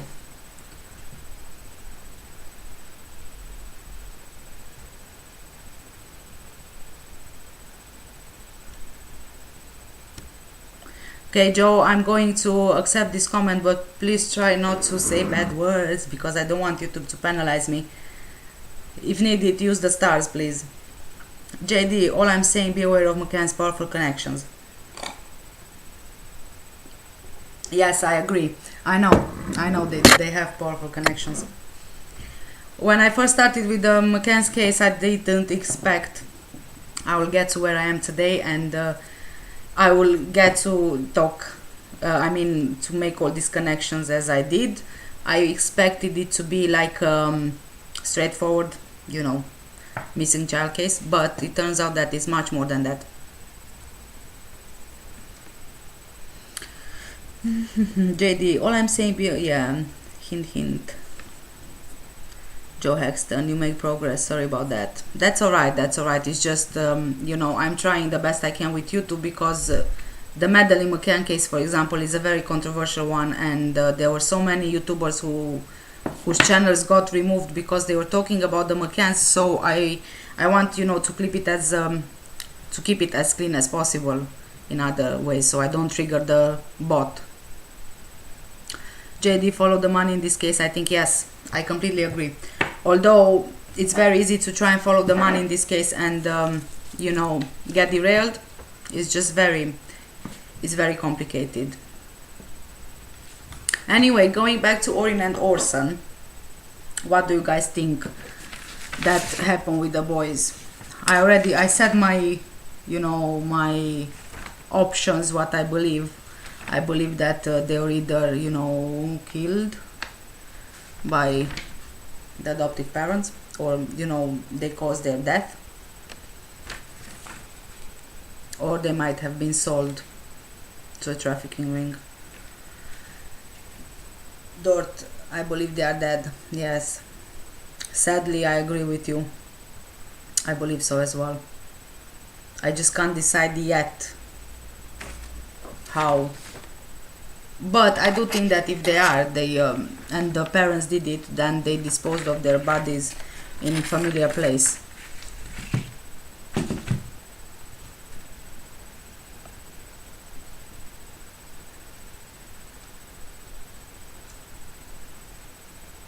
So I've been on this for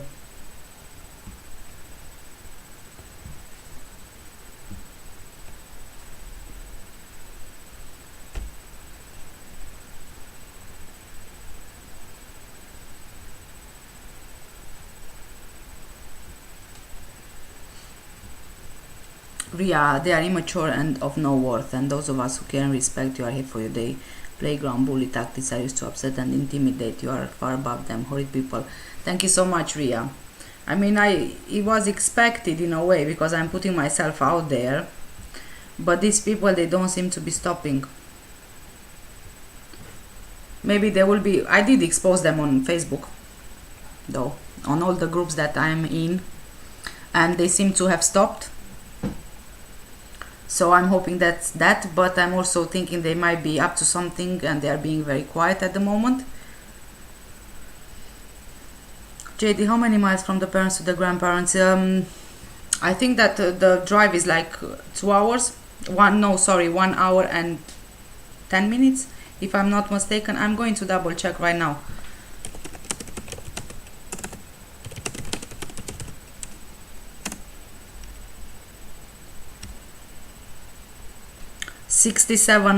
Around 67 miles it seems.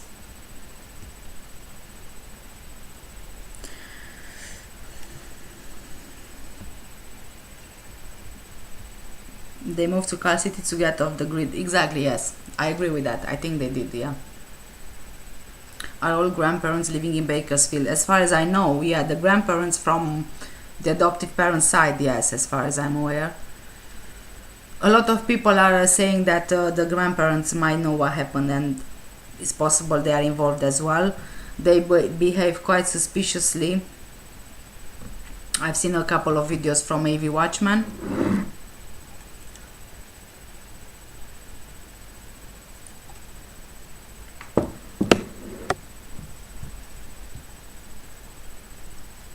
JD Cat, we all will fight for you. Your work is brilliant and on point. The haters are just jealous of your work. Thank you so much, JD. Thank you. I really appreciate it. Massey is saying, I believed also they did something. Yeah, I agree. Yes, I do believe that as well. Do you guys think that they will ever be found? Orrin and Orson. It's very, in all honesty, it's very hard to search that area because it's a a really wide area of desert, and you need a lot of manpower to search the whole area.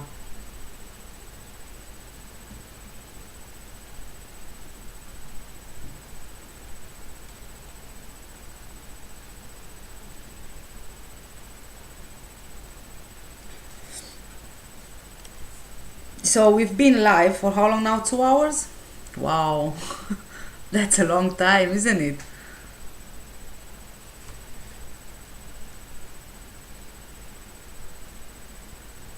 JD, 50-50 chance but not alive, I think.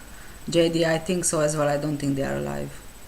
Dorte, when the realtor asked Triselle why they will move to Cassidy, he said to get off the grid. Yes, I actually did cover that in one of my previous videos about the realtor situation, the real estate agent, and it seems that she also loaned Triselle $5,000 to help with the move.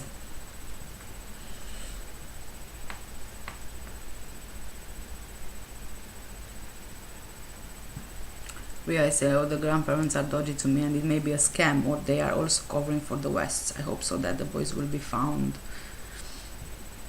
I hope so as well, the boys will be found. I really do hope so, and I'm hoping they will be found alive rather than dead, although it's more than 35 days now since they've gone missing, and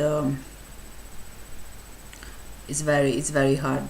It's very hard to think about the worst scenario.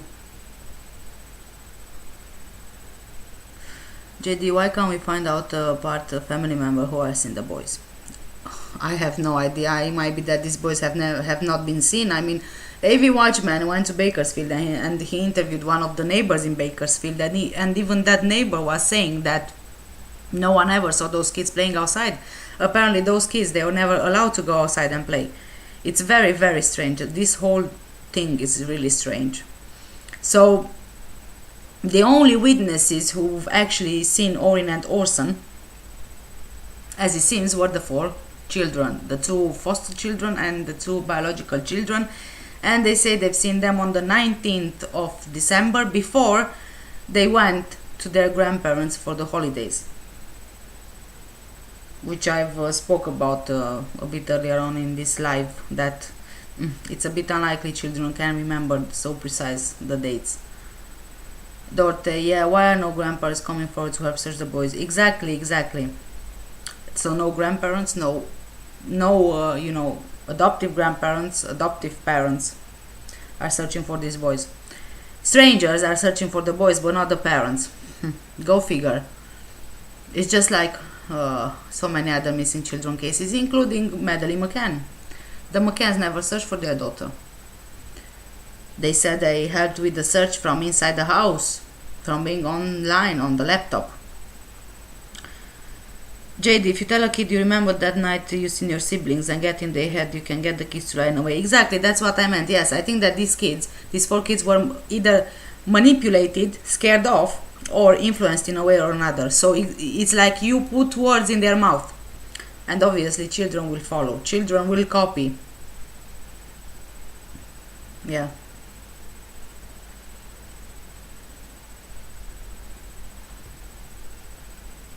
So the fact that they knew the date, to me, it looks like they've been influenced or fed information.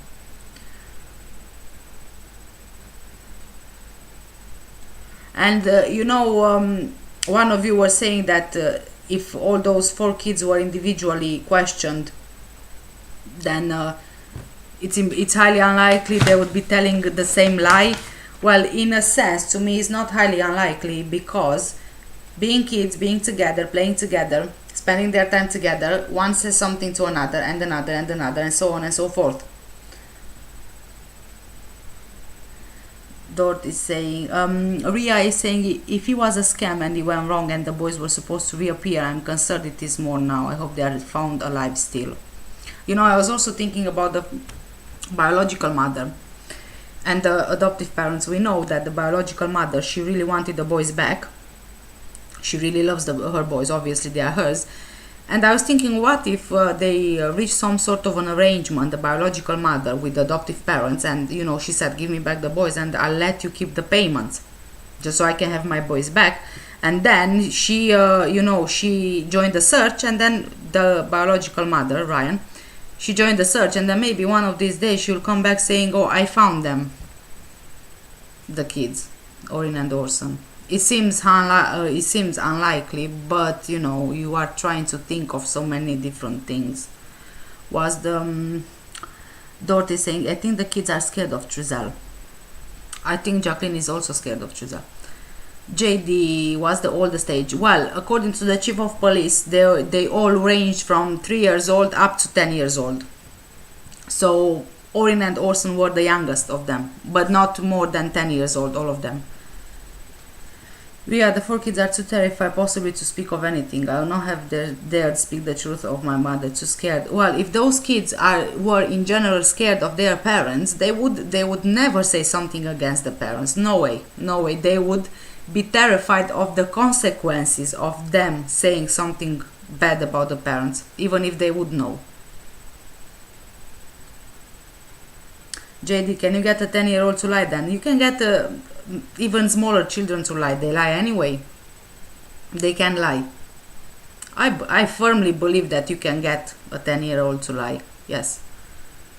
Although on the other hand, if you drill them in depth and you drill them properly, I do think that you can pull out the truth from them.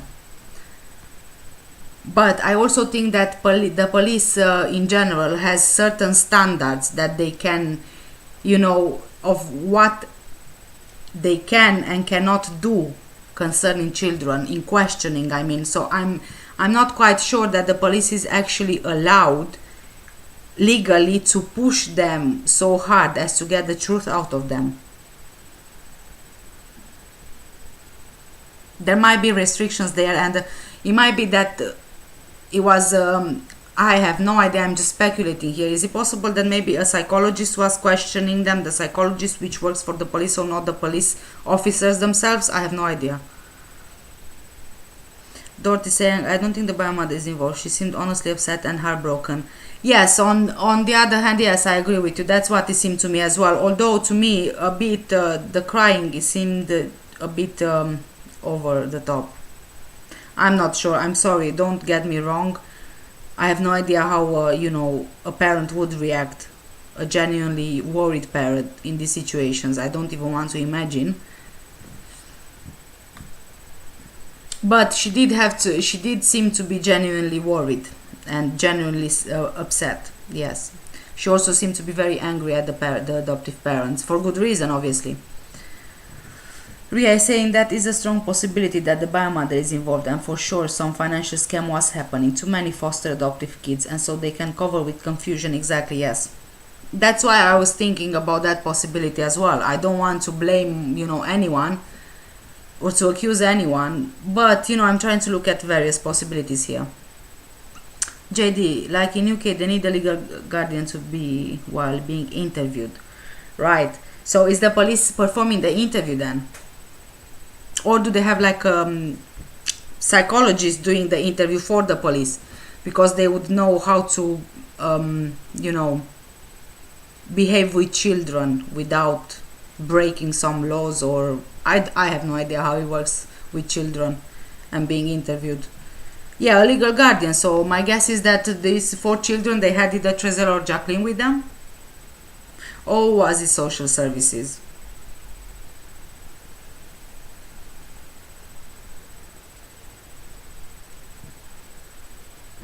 I know I've seen in movies, if I'm honest, in movies I've seen that they use psychologists to interview children because it's a different behavior and so on.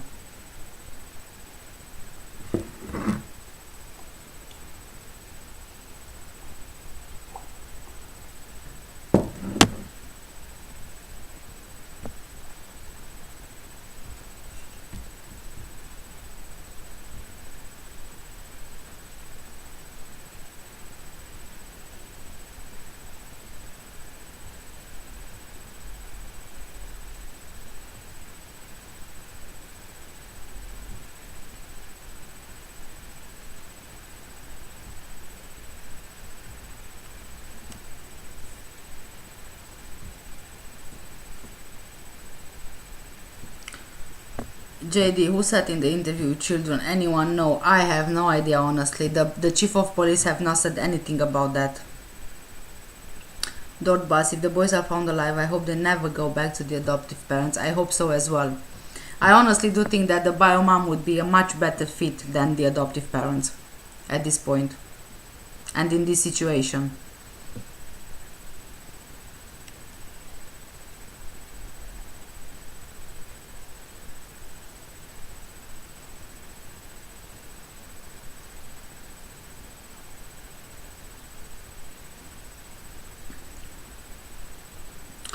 Selena is asking, how do they know if the kids are not lying to be on the safe side? What do you mean to be on the safe side?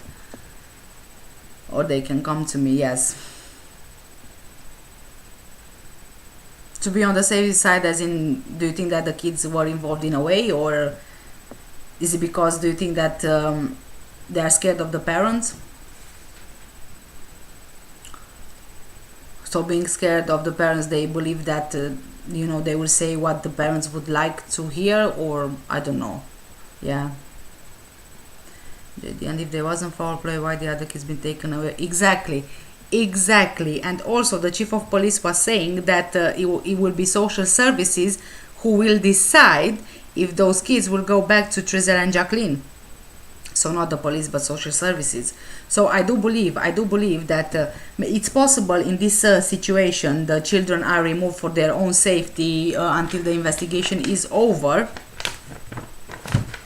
But if they, let's say for example that the parents would have been cleared as suspects, I don't think that the children would be removed.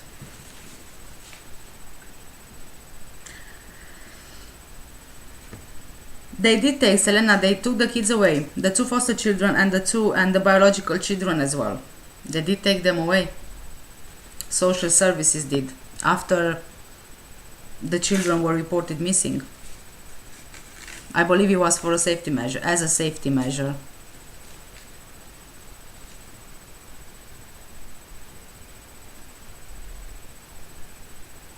Ria is saying in the UK there needs to be a responsible adult in any interview with any child under 16. Those children would not know they're unless told. Kids of that age do not connect events with dates. Thank you so much. Yes, I completely agree with that. Yes. So the legal guardian, I'm not sure now. Was it social services, the legal guardian at the point of the interview, or were the adoptive parents? Right. So let's think if he were the adoptive parents in the room, sorry, and those kids saw the parents in the room with them whilst being interviewed, they would be scared off, definitely, and they would probably say what they would think that the parents want to hear, or what they have been, you know, fed to say. Or if it was social services, was Jacqueline's mother, as she's a social worker, part of being in the interview room? These are some questions which I would really love to know the answer to, but I don't think there's anywhere I can find them.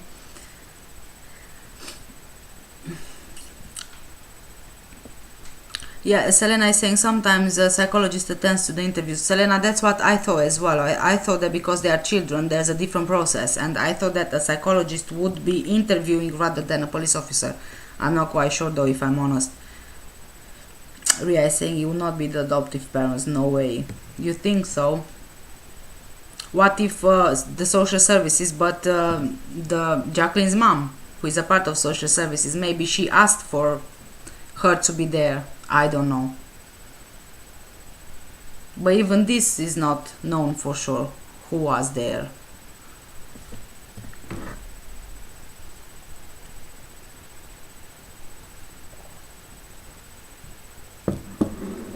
With AP, the adoptive parents.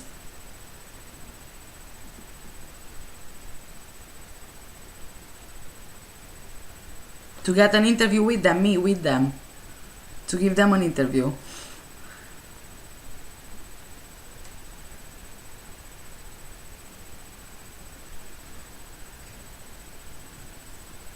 I don't think they'll ever talk to me though. If I can try. Look, honestly, I'll give it a go. I'll try and see if they agree. And if they do agree, I'll get back to you in another video, and I can tell you or ask you what questions do you want me to ask them. Yeah, I don't think they will either, but I will try. I'll see if I can get in contact with either Triselle or Jacqueline, although Jacqueline seems to have vanished from the face of the earth. And if they also see my videos, they will probably know that I'm so against them, so I'm not sure. I don't think they will accept, but obviously I'll give it a go. Ria, I have been an appropriate adult here in the UK and I was a youth worker. No, not Jacqueline West's mother. You know what happened in the UK. There are procedures in place for children, right? Well, I'm not sure. These information are not, you know, given either. There's a lot of things which are not given publicly, which is frustrating in a way.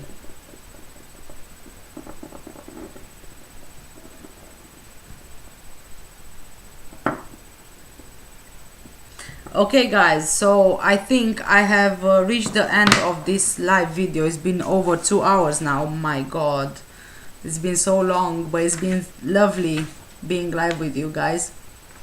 And some issues with my connection. I do apologize again about the connection problems. Thank you so much for being patient with me, and I will try to get hold of either Triselle or Jacqueline West, and if anything happens, as in if one of them agrees with the interview, I will guys let you know. I will let you know. Selena, that's fine, not to worry about it. I had some really bad internet connection issues today and I kept going off and on, so it's fine, no worries. JD, thank you so much. Thanks for joining. Ria, Dort, thank you so much, and everybody, Selena, everybody who joined me today. And you guys take care. If there's anything that you need to let me know, or if there is any other case you want me to look at, my email address is in the about section of my channel, so you guys can always send me an email. Any information you have and you think you know, you want me to have a look at. Yes, have a nice weekend guys. Thank you so much and take care everyone. Bye bye. Bye bye. It's been lovely. Bye bye.